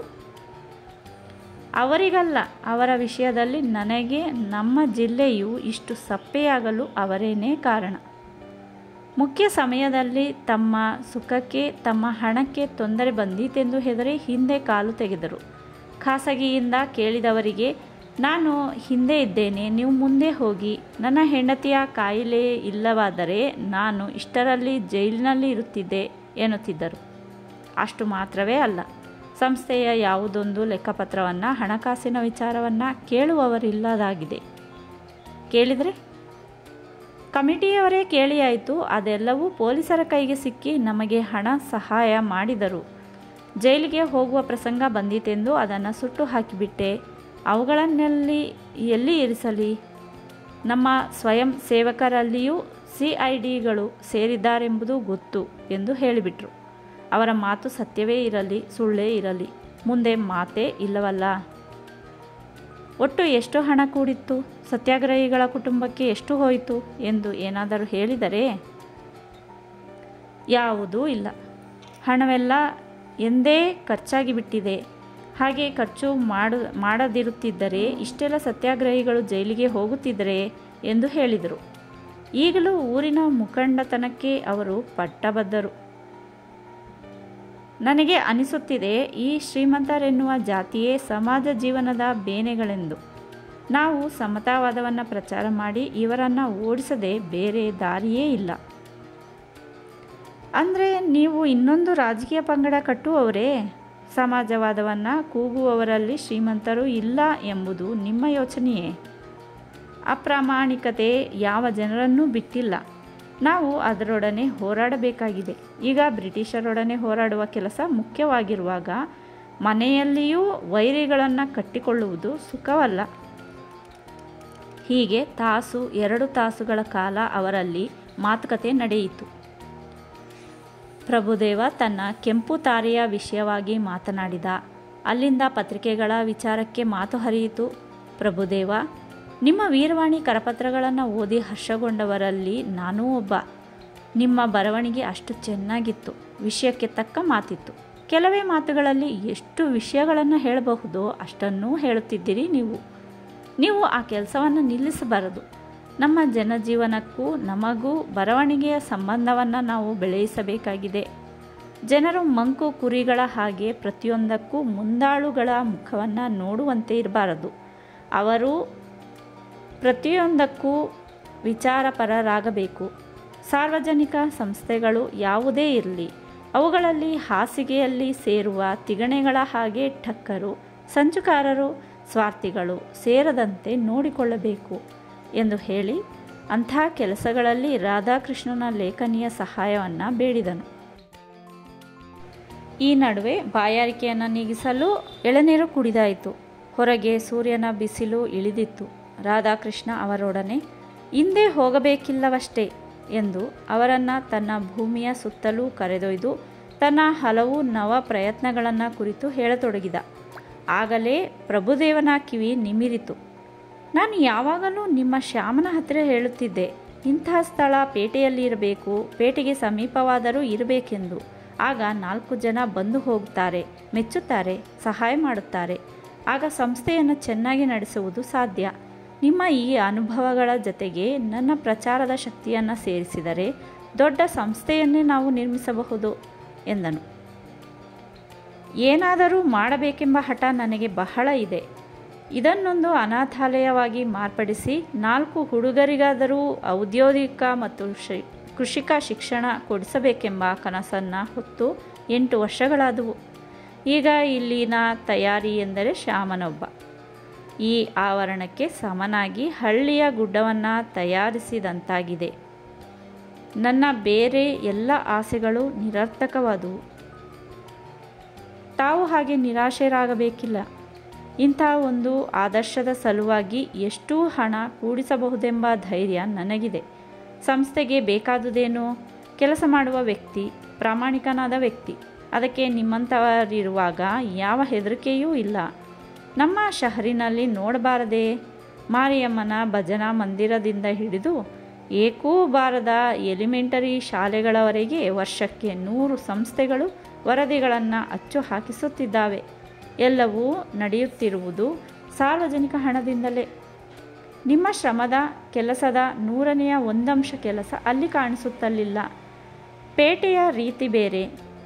ಅಲ್ಲಿ ಕೆಲಸಕ್ಕಿಂತ ಹೆಚ್ಚಾಗಿ ಪ್ರಚಾರದ ಡಬ್ಬು ಬೇಕು. ಒಂದು ಗೋರಿ ಕಟ್ಟಿಸುವುದಾದರೂ ಸರಿಯೇ, ಅದರ ಅನಾವರಣ ಜಿಲ್ಲಾ ಕಲೆಕ್ಟರರಿಂದಲೇ ಮಾಡಿಸುತ್ತಾರೆ. ಪ್ರಾಥಮಿಕ ಶಾಲೆಯ ವಾರ್ಷಿಕೋತ್ಸವಗಳು ಜಿಲ್ಲಾ ಜಡ್ಜರ ಅಧ್ಯಕ್ಷತೆಯಲ್ಲಿಯೇ ಆಗಬೇಕು. ಊರಿಗೆ ಅಖಿಲ ಹಿಂದೂಸ್ತಾನದ ಕೀರ್ತಿಯ ಒಬ್ಬ ಮನುಷ್ಯ ಬಂದದ್ದಾದರೆ ಮಂಗಳೂರಿನ 1000 ಸಂಸ್ಥೆಗಳು ತಲೆ ಎತ್ತುತ್ತವೆ. ಸಂಜೆ ಅವರ ತಿರುಗಾಟ ಮುಗಿದು ಮನೆಗೆ ಬಂದು ಊಟವಾಯಿತು. ರಾಮಣ್ಣ ಇವರ ಬೆನ್ನಿನ ಹಿಂದೆನೇ ಮೂಕನಾಗಿ ಅನುಸರಿಸುತ್ತಿದ್ದ. ಸಂಜೆ ಅವನು ತನ್ನ ಮನೆಗೆ ಹೋದ. ಊಟದ ಕಾಲದಲ್ಲೂ ಊಟ ಮುಗಿದ ಮೇಲೆಯೂ ಸಂಭಾಷಣೆ ನಡೆಯುತ್ತಲೇ ಇತ್ತು. 3/4 ಪಾಲಿನ ಮಾತಿನ ಹೊಣೆ ಪ್ರಭುದೇವನದು. ಉಭಯತರರಲ್ಲಿ ಆದರ ಉಳ್ಳವನಾಗಿದ್ದ ಶ್ಯಾಮನೇ ಶ್ರೋತೃವರ್ಗ. ಅಷ್ಟು ಮಾತಿನ ಬಲವಂತಕ್ಕೆ ಸಿಕ್ಕಿದ ಮೇಲೆ ರಾಧಾಕೃಷ್ಣನು ವಿರಾಮವಾದಾಗ ನಿಮ್ಮ ಪತ್ರಿಕೆಗೆ ತಿಳಿದುದನ್ನು ಬರೆಯುತ್ತೇನೆ ಎಂದ. ಮರುದಿನ ಬೆಳಗ್ಗೆ ಹೊರಡುವಾಗಲೂ ಪ್ರಭುದೇವನ ಉಪನ್ಯಾಸ ಮುಗಿದಿರಲಿಲ್ಲ. ನೀವು ಒಮ್ಮೆ ನನ್ನ ಮಾತನ್ನು ಕೇಳಿ, ಇದನ್ನು ಕದ್ರಿಗೋ ಕಂಕನಾಡಿಯ ಸಮೀಪಕ್ಕೋ ತಂದು ಹಾಕಿ, ಆಗ ಹಣ ಕೂಡಿಸುವ ಹೊಣೆ ನನ್ನದು. ಆ ವಿಷಯವನ್ನು ನನಗೆ ಬಿಟ್ಟು ನೀವು ಬರಿಯ ಕೆಲಸದ ಭಾರವನ್ನು ಹೊತ್ತರೆ ಸಾಕು ಎಂದ. ನೋಡುವ, ಯಾವುದಕ್ಕೂ ಈ ಸ್ಥಳವನ್ನು ಬಿಟ್ಟಾಗಬೇಕಲ್ಲ, ಬೇರೆ ಜಾಗ ಕಂಡಾಗಬೇಕಲ್ಲ ಎಂದು ರಾಧಾಕೃಷ್ಣ ಹೇಳಿದ. ಹಾಗೆ ಬಿಡುವ ಕುತೂಹಲ ಆತನಲ್ಲಿ ಕಂಡು ಬಂದುದರಿಂದ ಪ್ರಭುದೇವ ತನ್ನ ಉದ್ದೇಶ ಸಾರ್ಥಕವಾಯಿತೆಂದು ತಿಳಿದು ಹೊರಟು ಹೋದನು. ಮುಂದಿನ ವಾರವೇ ರಾಧಾಕೃಷ್ಣ ಕುಂದಾಪುರವನ್ನು ಸೇರಿ ತನ್ನ ಮನೆಯ ವ್ಯವಹಾರದಲ್ಲಿ ಮನಸ್ಸನ್ನು ತೊಡಗಿಸಿದನು.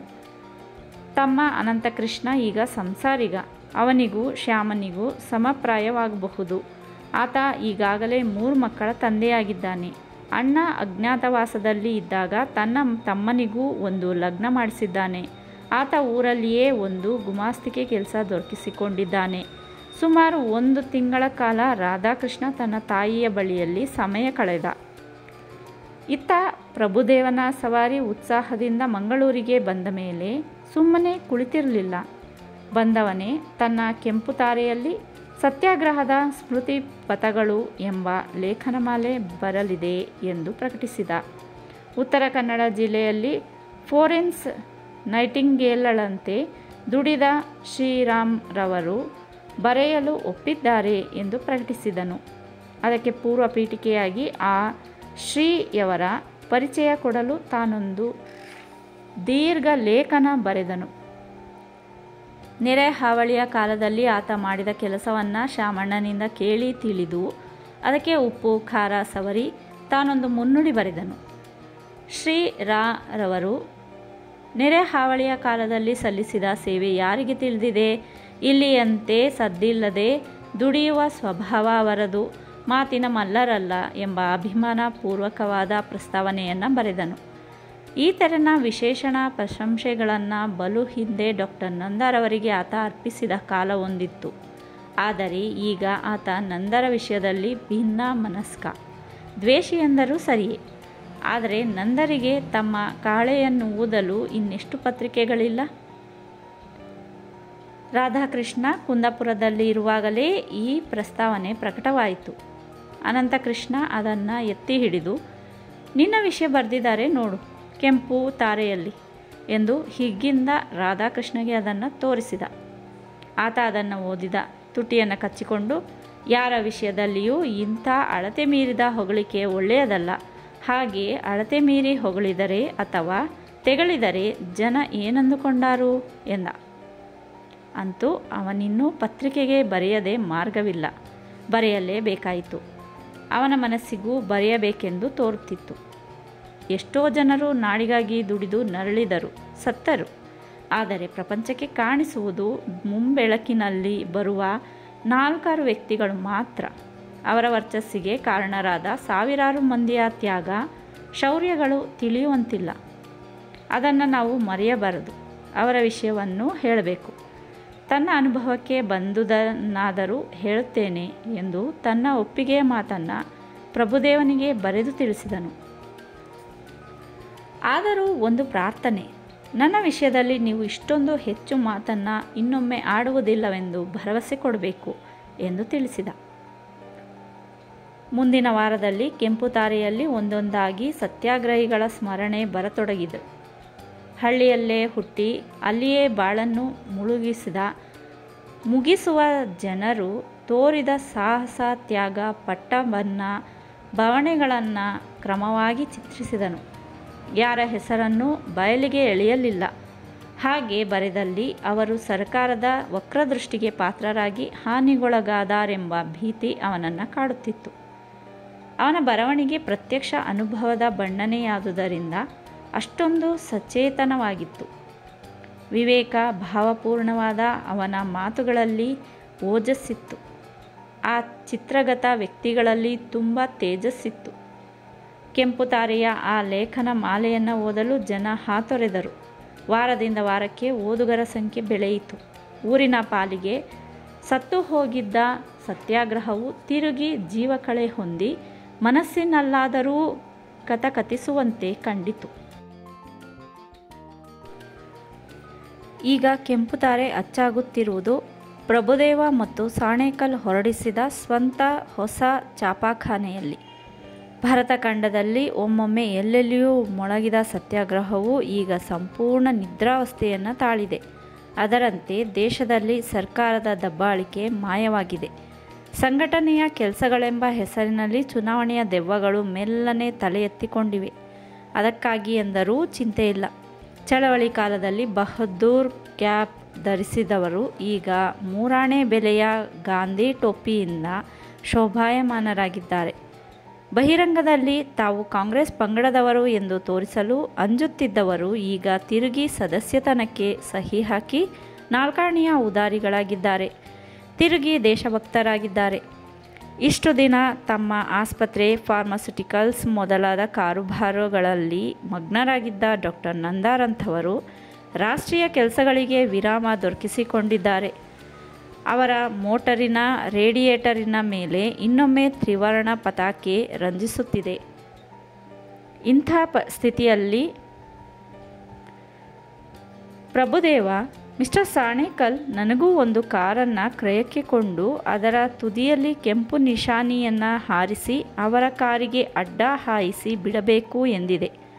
ನನ್ನ ಜೀವನದ ಹಿರಿಯ ಅಭಿಲಾಷೆಗಳಲ್ಲಿ ಇದೂ ಒಂದು ಎನ್ನುವಂತಾಯಿತು. ಪ್ರಭುದೇವ ಸಮಾಜವಾದಿಯೂ ಹೌದು, ಅಖಂಡ ರಾಷ್ಟ್ರಭಕ್ತನೂ ಹೌದು. ಅವನ ಬಯಕೆಗಳಲ್ಲಿ ಪ್ರತಿಯೊಂದು ಮನೆಗೂ ಒಂದೊಂದು ಮೋಟರು ಇರಲೇಬೇಕು.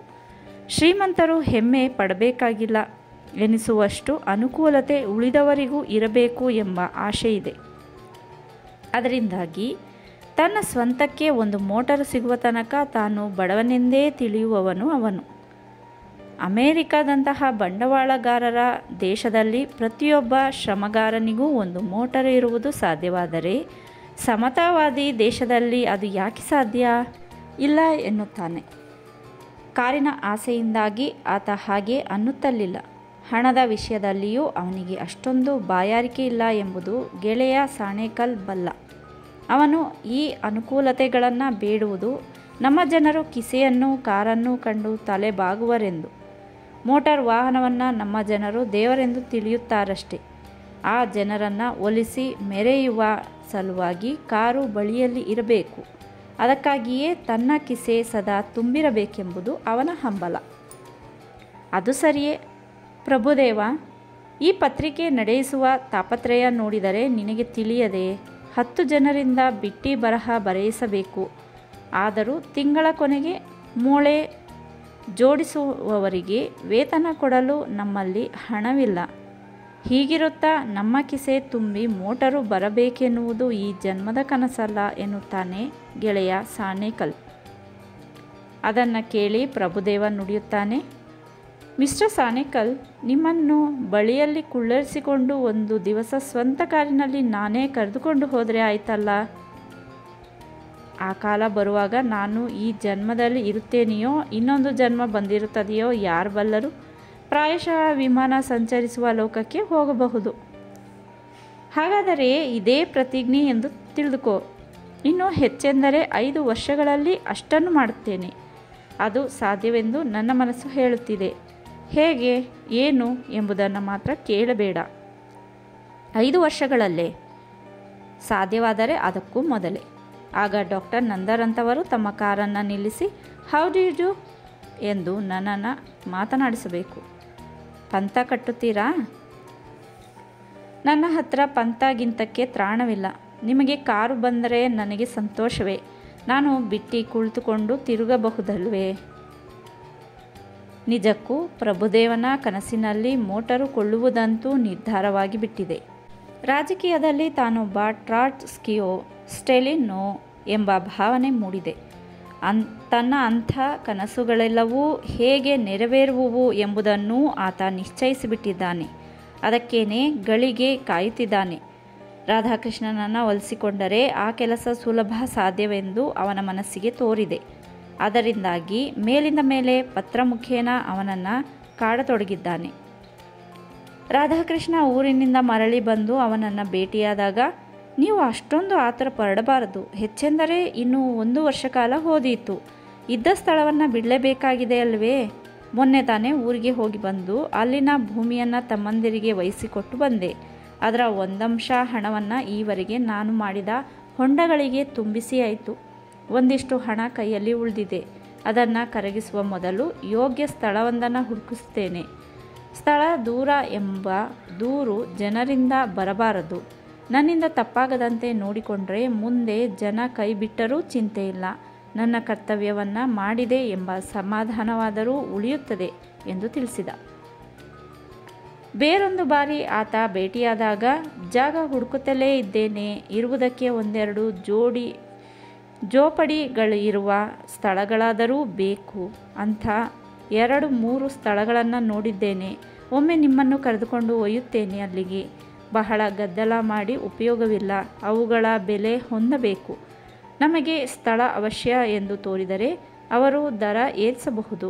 ಅಷ್ಟೊಂದು ಹೆಚ್ಚಿಗೆ ಕೊಟ್ಟು ಕೊಳ್ಳುವುದಕ್ಕೆ ನನ್ನಲ್ಲಿ ಹಣ ಎಲ್ಲಿದೆ ಎಂದು ಸಮಾಧಾನ ಹೇಳಿದ. ಪ್ರಭುದೇವನಿಗೆ ಬೇಸರ ಬಾರದಂತೆ ಅವರ ಕೆಂಪು ತಾರೆಗೆ ಒಂದೊಂದು ಲೇಖನ ಬರೆಯುತ್ತಲೇ ಇದ್ದ. ಈ ಬರವಣಿಗೆಗಳಿಂದ ಓದುಗರ ಸಂಖ್ಯೆ ಬೆಳೆಯಿತು. ಒಂದು ದಿನ ಹಾಗೆಯೇ ಪ್ರಭುದೇವನ ಕಚೇರಿಯಲ್ಲಿ ಆತ ಮಾತನಾಡುತ್ತಾ ಇದ್ದಲ್ಲಿ ಮೇಜಿನ ಮೇಲೆ ವಿನಿಮಯಕ್ಕೆ ಬಂದಿದ್ದ ಪತ್ರಗಳ ರಾಶಿ ಬಿದ್ದಿದ್ದುವು. ಹೊತ್ತು ಹೋಗಲಾರದುದಕ್ಕೆ ಒಂದೊಂದೇ ಪತ್ರಿಕೆಯನ್ನು ಆತ ತಿರುವಿ ನೋಡಿದ. ಅಲ್ಲಿ ಜಾಹೀರಾತುಗಳನ್ನು, ಸುದ್ದಿಗಳನ್ನು ಮುಗುಚಿ ನೋಡಿದ. ಅವುಗಳಲ್ಲಿದ್ದ ಒಂದು ಕೋರ್ಟು ನೋಟಿಸಿನ ಕಡೆ ಅವನ ಗಮನ ಹೋಯಿತು. ಬೈಲೂರಿನ ಆನಂದಯ್ಯನವರು ಇತ್ತೀಚೆಗೆ ಮೃತಪಟ್ಟಿರುವುದರಿಂದ ಅವರಿಗೆ ಸಮನಾದ ವಾರಿಸುದಾರರು ಯಾರಾದರೂ ಇದ್ದಲ್ಲಿ ಕೋರ್ಟ್ ಮೂಲಕ ತಮ್ಮ ಹಕ್ಕನ್ನು ಸಾಧಿಸತಕ್ಕದ್ದು.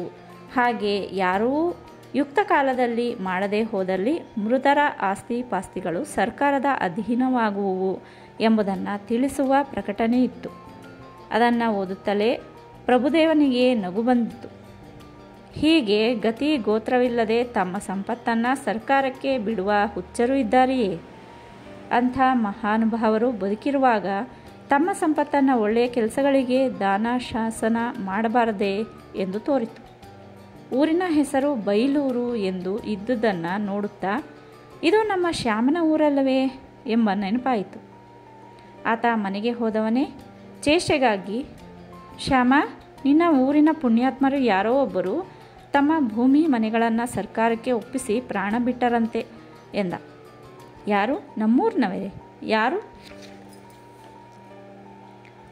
ಕಂಠೀರವದಲ್ಲೋ ಯಾವುದರಲ್ಲೋ ಅಂಥ ಒಂದು ನೋಟಿಸು ಇತ್ತು. ಬೈಲೂರಿನ ಆನಂದಯ್ಯನವರಂತೆ. ನಿಶ್ಚಯವೇ? ಆನಂದಯ್ಯ ಎಂದರೆ ನನ್ನ ಚಿಕ್ಕಪ್ಪ. ಬೇರೆ ಯಾರೂ ಆ ಹೆಸರಿನವರು ನಮ್ಮ ಊರಿನಲ್ಲಿದ್ದ ನೆನಪು ನನಗೆ ಆಗುವುದಿಲ್ಲ. ಅವರು ತೀರಿಕೊಂಡ್ರೆ ಅವರಿಗೆ ಹೆಂಡತಿ ಮಕ್ಕಳು ಇದ್ದಾರಲ್ಲ ಎಂದು ನುಡಿದ. ರಾಧಾಕೃಷ್ಣನಿಗೆ ಆ ವಿಷಯದಲ್ಲಿ ಆಸಕ್ತಿ ಮೂಡಿತು. ಶ್ಯಾಮನಿಗೆ ತನ್ನ ಬಾಲ್ಯದ ಸ್ಮರಣೆಗಳು ನೆನಪಿಗೆ ಬಂದುವು. ಅದನ್ನೆಲ್ಲ ಅವನು ಅಣ್ಣನಿಗೆ ಹೇಳಿದ್ದ. ಆತನ ತಂದೆ ಸಾಯುತ್ತಲೇ ಅವನಿಗೆ ಹೊಟ್ಟೆಗೆ ಹಾಕದೆ ಕಾಡಿ ದಣಿಸಿ ಆ ಚಿಕ್ಕಪ್ಪ ಹಿಂಸೆ ಕೊಟ್ಟಿದ್ದ. ಅದನ್ನು ಸಹಿಸಲಾರದೆ ಊರು ಮನೆ ಬಿಟ್ಟು ಓಡಿದ ಅವನು ತಿರುಗಿ ಅಲ್ಲಿಗೆ ಹೋಗಿಲ್ಲ. ಶ್ಯಾಮ ಹೀಗೆ ಅನಾಥನಾಗಿ 12 ವರ್ಷಗಳಾದವು. ಅದನ್ನು ನೆನೆದು ರಾಧಾಕೃಷ್ಣ, ಆ ಆನಂದಯ್ಯ ಇವನ ಚಿಕ್ಕಪ್ಪ ನಿಜವಾದರೆ ಬಡ ಶ್ಯಾಮನಿಗೆ ಒಂದು ಜೀವನ ದಾರಿಯಾಯಿತು ಎಂದು ಅನಿಸಿತು. ನೀನು ಪ್ರಭುದೇವನಲ್ಲಿಗೆ ಹೋಗಿ ಪೇಪರನ್ನು ತೆಗೆದುಕೊಂಡು ಬಾ. ಅದರಲ್ಲಿನ ವಿಳಾಸ ನಿನ್ನ ಚಿಕ್ಕ ತಂದೆಯದೇ ಹೌದಾದರೆ ನಿಮ್ಮ ಊರಿನ ತನಕ ಹೋಗಿ ಬಾ. ಅಲ್ಲಿನ ಸಂಗತಿ ಏನೆಂದು ಪ್ರತ್ಯಕ್ಷ ತಿಳಿದು ಬರುವುದು ಒಳಿತು ಎಂದು ಬೋಧಿಸಿದ. ಶ್ಯಾಮನ ಮನಸ್ಸಿನಲ್ಲಿಯೂ ಆಸೆ ಅಂಕುರಿಸಿತು. ಒಂದೇ ಜಿಗಿತಕ್ಕೆ ಮಂಗಳೂರನ್ನು ಸೇರಿದನು. ಪ್ರಭುದೇವನ ಮೇಜಿನ ಮೇಲಿನ ಹಳೆಯ ಪತ್ರಿಕೆಗಳನ್ನೆಲ್ಲ ತಿರುವಿದ.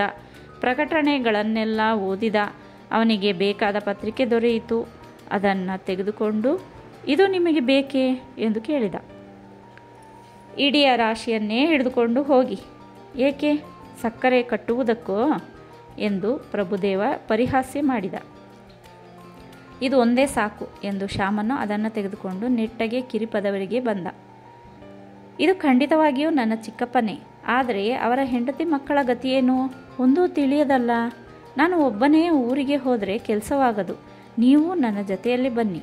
ಈ ಪ್ರಕಟಣೆ ಕೊಟ್ಟವರನ್ನು ಕಂಡು ಮಾತನಾಡುವುದು ಒಳ್ಳೆಯದು ಎಂದು ಬೇಡಿದ. ಇಂಥ ವಿಷಯಗಳಲ್ಲಿ ರಾಧಾಕೃಷ್ಣನಿಗೆ ಬಲವಂತ ಮಾಡುವ ಕಾರಣವಿದೆಯೇ? ಆದಷ್ಟು ತೀವ್ರ ಆತ ಆ ಕೆಲಸಕ್ಕೆ ಹೊರಡುವ ನಿಶ್ಚಯ ಮಾಡಿದ. ದಿನ ಹೋದಂತೆ ರಾಧಾಕೃಷ್ಣನ ಮನಸ್ಸು ಕಿರಿಪದವನ್ನು ಬಿಟ್ಟು ಹೊಸ ತಾವು ಹುಡುಕಿ ಹೋಗುವ ಹಂಬಲವನ್ನು ಪಡೆಯಿತು. ಅದಕ್ಕಾಗಿ ಹಲವು ಬಾರಿ ಮಂಗಳೂರಿಗೆ ಹೋಗಿ ಬರುತ್ತಿದ್ದಾನೆ. ಮನೆಯಲ್ಲಿರುವಾಗ ಸತ್ಯಳ ಜೊತೆಯಲ್ಲಿ ಕೆಲಸ ಮಾಡುತ್ತಿರುವವನಾದರೂ ಈಗ ತಿರುಗಾಟದಿಂದ ಅವನಿಗೆ ವಿರಾಮ ಕಡಿಮೆ. ಜೊತೆಗೆ ಈಗ ಶ್ಯಾಮನ ಸಲುವಾಗಿಯೂ ಸಂಚಾರ ತೊಡಗಿತು. ವಕೀಲರಲ್ಲಿಗೆ ಹೋದ. ಹುಡುಗನನ್ನು ಕರೆದುಕೊಂಡು ಬೈಲೂರಿಗೆ ಹೋದ. ಆನಂದಯ್ಯ ತೀರಿ ಹೋಗಿದ್ದುದು ನಿಜ. ಅವರ ಹೆಂಡತಿ ಮಕ್ಕಳು ಬಲು ಹಿಂದೆಯೇ ಸತ್ತಿದ್ದರಂತೆ. ಅವರು ಕೊನೆಗಾಲದಲ್ಲಿ ಶ್ಯಾಮನನ್ನು ನೆನೆದು ಹತ್ತುವುದೂ ಉಂಟಂತೆ. ಬೇರೆ ಹಕ್ಕುದಾರರು ಯಾರೂ ಇಲ್ಲದುದರಿಂದ ಭೂಮಿ ಶ್ಯಾಮನಿಗೆ ಸಿಗುವುದಕ್ಕೆ ತೊಂದರೆ ಇರಲಿಲ್ಲ. 4 ದಿನ ಹಕ್ಕು ಸ್ಥಾಪನೆಗೆ ಸಮಯ ಹೋದೀತು. ಇದರಿಂದ ರಾಧಾಕೃಷ್ಣನ ಮನಸ್ಸಿಗೆ ಎಷ್ಟೋ ನೆಮ್ಮದಿ ಉಂಟಾಯಿತು. ಅವನಿಗೆ ಸುಮಾರು 50 ಮುಡಿ ವರಮಾನದ ಭೂಮಿಯೂ 500 ರೂಗಳಷ್ಟು ನಗದು ದೊರೆಯಬಹುದು. ಆತ ಎಷ್ಟು ದಿವಸ ಪರರನ್ನು ಆಶ್ರಯಿಸಬೇಕು? ಇನ್ನು ಸಂಸಾರಿಗನಾಗಿ ತನ್ನ ಹೊಟ್ಟೆಯ ಪಾಡನ್ನಾದರೂ ನೋಡಿಕೊಂಡು ಇರಬಹುದು. ತಾನು ಅವನಿಗೆ ಪಾಠ ಹೇಳಿಕೊಟ್ಟುದಕ್ಕಿಂತ ಹೆಚ್ಚಾಗಿ ತನಗೆ ತಾನೇ ವಿದ್ಯೆಯನ್ನು ಕಲಿತವನು ಅವನು. ಈಗ ಇಷ್ಟೊಂದು ಜಮೀನು ಸಿಕ್ಕಿದರೆ ತನ್ನ ಪಾಡಿಗೆ ತಾನು ಸುಖವಾಗಿ ಇದ್ದಾನು. ಜೀವನಕ್ಕಾಗಿ ದುಡಿಯುವ ನಿಷ್ಠೆ, ಶ್ರಮಗಾರಿಕೆಗಳೆರಡೂ ಅವನಲ್ಲಿವೆ. ಅವನನ್ನು ತಾನು ಬಹು ದಿವಸ ದುಡಿಸಬಾರದು. ತಾನು ಮಾಡುವ ಪರೋಪಕಾರ ಅಷ್ಟರಲ್ಲಿಯೇ ಇದೆ. ಅವನಲ್ಲಿ ಯಾವುದಾದರೊಂದು ಗಳಿಗೆಗೆ ತಾನು ಜೀತದ ಆಳೆ ಎಂಬ ಭಾವನೆ ಮೂಡಬಹುದು. ಅದು ಮೂಡುವ ಮೊದಲೇ ಅವನು ಸ್ವತಂತ್ರನಾಗುವುದು ಒಳಿತು ಎಂದೆಲ್ಲ ಯೋಚಿಸಿದನು. ಆದರೆ ಶ್ಯಾಮ ಯಾವ ಬಗೆಯಲ್ಲಿ ವಿಚಾರ ಮಾಡುತ್ತಿದ್ದಾನೆ, ತನಗೆ ದೊರೆಯಲಿರುವ ಹೊಸ ಅನುಕೂಲತೆಯಿಂದ ಏನು ಆಕಾಂಕ್ಷೆ ಅವನಲ್ಲಿ ಹುಟ್ಟಿವೆ ಎಂಬುದನ್ನು ಆತ ತಿಳಿದುಕೊಳ್ಳಲೇ ಇಲ್ಲ. ಶ್ಯಾಮನ ಮನಸ್ಸು ಮಾತ್ರ ಬೇರೆಯೇ ತೆರನಾಗಿತ್ತು. ಅಣ್ಣನನ್ನು ಬಿಟ್ಟು ಕದಲುವ ಇಚ್ಛೆ ಅವನಿಗೆ ಇರಲಿಲ್ಲ. ಆತ ಯಾವ ಊರಿನಲ್ಲಿ ಕುಳಿತರೂ ಸರಿಯೇ, ಯಾವ ಹೊಸ ಉದ್ಯಮವನ್ನು ತೊಡಗಿದರೂ ಸರಿಯೇ, ಅವನ ಜತೆಯಲ್ಲಿಯೇ ಇದ್ದು ಅವನಿಗೆ ಸಹಾಯಕನಾಗಬೇಕೆಂಬ ಮನಸ್ಸು ಅವನದು. ಅನಾಥನೆಂದು ತಿಳಿದ ತನಗೆ ಈಗಿಷ್ಟು ಸಂಪತ್ತು ದೊರಕಿದರೆ ಅವನನ್ನು ಬಿಡಬೇಕೇ? ಆ ವಿಚಾರ ಒಮ್ಮೆಯೂ ಮನಸ್ಸಿಗೆ ಹೊಳೆಯಲಿಲ್ಲ. ಸತ್ಯ ಮತ್ತು ರಾಧಾಕೃಷ್ಣರಲ್ಲಿ ಬೆಳೆದ ಪ್ರೀತಿ ಆದರಗಳು ಅವನ ಪಾಲಿಗೆ ಕಡಿಯುವಂತಿರಲಿಲ್ಲ. ಆದರೆ ಒಮ್ಮೊಮ್ಮೆ ತಾರುಣ್ಯ ಸಹಜವಾದ ವಿವಾಹದ ಆಸೆ ಮನಸ್ಸಿನಲ್ಲಿ ಮೂಡಿದ್ದು ಉಂಟು. ಆ ತನಕ ತನ್ನಂತಹ ನಿರ್ಗತಿಕನಿಗೆ ಹೆಣ್ಣು ಕೊಡುವವರಾರು ಎಂದು ಎನಿಸುತ್ತಿತ್ತು. ತಾನು ಸಂಸಾರದ ಭಾರ ಹೊರುವುದು ಸಾಧ್ಯವೇ ಎಂದು ಅಂಜಿಕೆಯಾಗಿತ್ತು. ಅದಕ್ಕೆ ಸಮನಾಗಿ ಪ್ರತ್ಯುತ್ತರ ಸೂಚಿಸದೆಯೂ ಇಲ್ಲ. ಅದೇನು ಮಹಾ ಕಷ್ಟ? ಇಲ್ಲಿ ದುಡಿಯಲು ಕಲಿತಿಲ್ಲವೇ? ಹೊಲ ಮನೆಗಳನ್ನು ಗೇಣಿಗಾದರೂ ಮಾಡಿಕೊಂಡು ದನಕರು ಸಾಕಿ ಜೀವನ ಮಾಡಬಾರದೇ ಎಂದು ಅನಿಸುತ್ತೆ. ಬಡತನದಲ್ಲಿ ಎಷ್ಟು ಜನರು ಸಂಸಾರಿಗಳಾಗಿಲ್ಲ ಎಂದು ತೋರುತ್ತದೆ.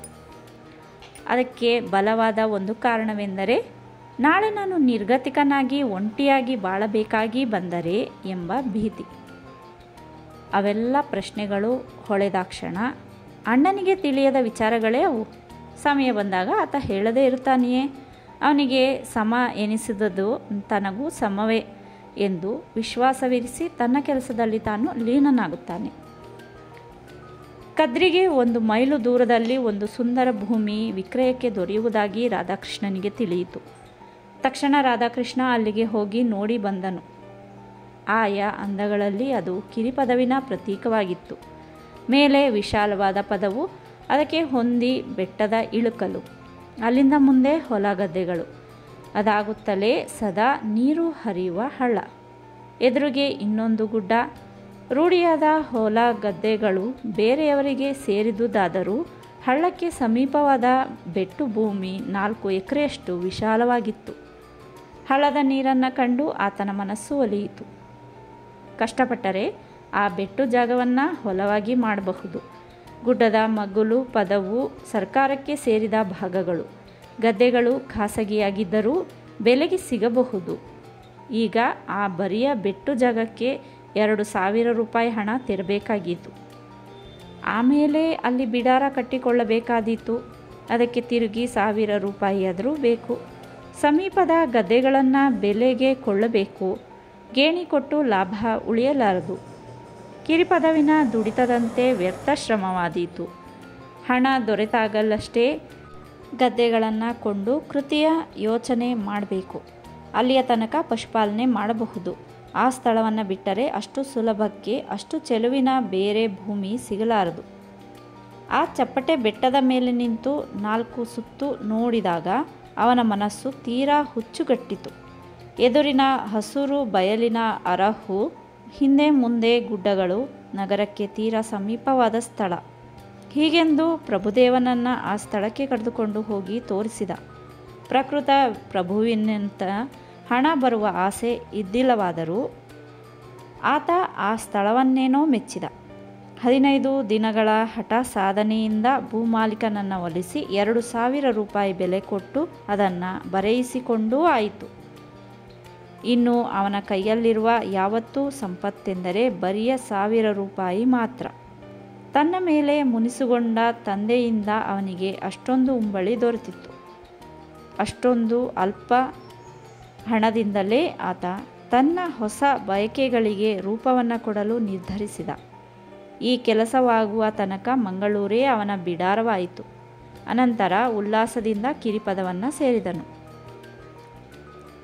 ಸತ್ಯ ಶ್ಯಾಮರಿಗೆ ತನ್ನ ಕಾರ್ಯಸಾಧನೆಗಳನ್ನು ಕುರಿತು ಹೇಳಿದನು. ಅವರಿಬ್ಬರಿಗೂ ಆನಂದವಾಯಿತು. ಇನ್ನು ಸತ್ಯ, ನೀನು ಮಗುವನ್ನು ಕರೆದುಕೊಂಡು ನೆಟ್ಟಗೆ ಊರಿಗೆ ಹೋಗು. ಕುಂದಾಪುರದ ತನಕ ನಿನ್ನನ್ನು ಬಿಟ್ಟು ಬರುತ್ತೇನೆ. ಅಲ್ಲಿರುವುದು ಬೋಳು ನೆಲ, ಮಾಡನ್ನು ಕಟ್ಟಿ ಆಗಬೇಕು. ನಾವಿಬ್ಬರೂ ಅಲ್ಲೇ ಕುಳಿತು ದುಡಿಯಬೇಕಾಗುತ್ತದೆ. ಇಲ್ಲಿಂದ ಸಾಮಾನುಗಳನ್ನು ಸಾಗಿಸಬೇಕು. ಅಲ್ಲೆಲ್ಲವೂ ಹೊಸ ಸೃಷ್ಟಿಯಾಗಬೇಕು. ಹೇಗಾದರೂ ಮಾಡು ಬೀಳುವುದಕ್ಕೆ 3 ತಿಂಗಳ ಸಮಯ ಬೇಕಾದೀತು. ಅಲ್ಲಿಯ ತನಕ ನಿನಗೆ ದೊಡ್ಡ ರಜೆ ಎಂದು ನಕ್ಕು ಹೇಳಿದ. ಮರುದಿನ ಮೂವರು ಹೊಸ ಭೂಮಿಯನ್ನು ನೋಡ ಹೋದರು. ಶ್ಯಾಮ, ಜಾಗ ನೋಡುವುದಕ್ಕೆ ಚೆನ್ನಾಗಿದೆ. ಒಳ್ಳೆಯ ಕೆಂಪು ಮಣ್ಣು, ಬಾವಿ ತೆಗೆದರೆ ನೀರು ಮೇಲೆಯೇ ಸಿಕ್ಕೀತು. ಚೆನ್ನಾಗಿ ಒಂದು ಗೋಶಾಲೆಯನ್ನು ಮಾಡಬಹುದು. ಆದರೆ ಮನೆಗೆ ಬೇಕೆನ್ನುವಷ್ಟು ಅಕ್ಕಿಯನ್ನಾದರೂ ಬೆಳೆಯಬೇಡವೇ ಎಂದು ಕೇಳಿದ. ಎದುರಿಗೆ ಇವೆಯಲ್ಲ, ಇಷ್ಟೆಲ್ಲ ಸುಗ್ಗಿ ಗದ್ದೆಗಳು, ಅವನ್ನೂ ಕೊಂಡಿರಾ? ಈಗ ಕೊಂಡಿಲ್ಲ. ದುಡ್ಡು ಎಲ್ಲಿಂದ ತರಲಿ? ಆದರೆ ಅವನ ಕ್ರಯಕ್ಕೆ ಕೊಡುವವರಿದ್ದಾರೆ. ಬೆಲೆ ಮಾತ್ರ 5,000 ರೂಪಾಯಿ. 50 ಮುಡಿ ಗೇಣಿ ಬರುತ್ತದೆ. ಸ್ವಂತ ದುಡಿದರೆ 50 ಅಲ್ಲ 100 ಮುಡಿ ಬೆಳೆಯಬಹುದು. 3 ಬೆಳೆಗಳಿಗೂ ನೀರಿನ ಆಶ್ರಯವಿದೆ. ಒಳ್ಳೆಯದಾಗಿ 1-2 ಎಕರೆಗಳಲ್ಲಿ ಹಸಿ ಮೇವು ಬೆಳೆಯಿಸಿದರೆ ಜಾನುವಾರುಗಳ ವೆಚ್ಚ ಅರ್ಧಕ್ಕರ್ಧ ಹುಟ್ಟಿ ಬಂದೀತು. ಆದರೆ ಹಣ ಬೇಕು. ಸತ್ಯ ಎಂದಳು. ಅಪ್ಪನ ಹತ್ತಿರ ಕೇಳಿದರೆ ಕೊಟ್ಟಾರು. ಅದು ಮಾತ್ರ ಬೇಡ. ನನಗೆ ಇರುವುದರಲ್ಲಿಯೇ ಅರೆವಾಸಿ ತಮ್ಮಂದರಿಗೆ ನಾನು ಬಿಟ್ಟು ಬಂದೆ. ಸಂಪೂರ್ಣ ಹಣ ಬಿಟ್ಟು ಬರುವ ಯೋಗ್ಯತೆ ಇಲ್ಲವೆಂದು ವ್ಯಥೆ ಉಂಟಾಗಿದೆ. ಹೀಗಿರುತ್ತಾ ತಿರುಗಿ ಮಾವನಲ್ಲಿ ಸಾಲ ಬೇಡುವುದೇ? ನೀವು ಕೇಳಬೇಕಾಗಿಲ್ಲ, ನಾನು ಕೇಳ್ತೇನೆ. ಬೇಡ ಬೇಡ, ಈಗಂತೂ ಬೇಡ. ಈ ಮಾತುಗಳನ್ನೆಲ್ಲ ಶ್ಯಾಮ ಕೇಳುತ್ತಲೇ ಇದ್ದ. ಅವನ ಮನಸ್ಸಿನ ಲಹರಿ ಬೇರೆ ಬಗೆಯಲ್ಲಿ ಹರಿಯುತ್ತಿತ್ತು. ಅಣ್ಣನೊಡನೆ ತಾನಾಗಿ ಆಡಲು ಧೈರ್ಯ ಸಾಲದು. ರಾಧಾಕೃಷ್ಣನ ಮೊದಲ ಕೆಲಸವೆಂದರೆ ಸತ್ಯ ಮತ್ತು ಚಂದಪ್ಪನನ್ನು ಕುಂದಾಪುರದ ತನಕ ಕರೆದೊಯ್ದು ಬಿಟ್ಟು ಬರುವುದು. ಹಾಗೇನೋ ಮಾಡಿದನು. ಆಲೆಮನೆಯ ತನಕ ಹೋಗಬೇಕೆಂದು ಮನಸ್ಸಾದರೂ ಮಾವನ ಮನಸ್ಸು ಹೇಗಿದೆ ಎಂದು ತಿಳಿಯುವ ತನಕ ಧೈರ್ಯ ಬರಲಿಲ್ಲ. ಹಾಗೆಯೇ ಮರಳಿದನು. 4-6 ದಿನಗಳ ಶ್ರಮದಿಂದ ಆತ ಶ್ಯಾಮನನ್ನು ಕರೆದುಕೊಂಡು ಕಿರಿಪದವಿನಿಂದ ಬಿಡಾರ ಸಾಗಿಸಿದನು. ರಾಮಣ್ಣನಿಗೆ ಅವರು ಹೋಗುವುದು ಏನೇನೂ ಸಮಾಧಾನವಿಲ್ಲ. ಆದರೂ ತನ್ನ ಆಳುಗಳನ್ನು ಕೊಟ್ಟು ಮನೆಯ ವಸ್ತು ಒಡವೆಗಳನ್ನು ಸಾಗಿಸುವುದರಲ್ಲಿ ಸಹಾಯನಾದ.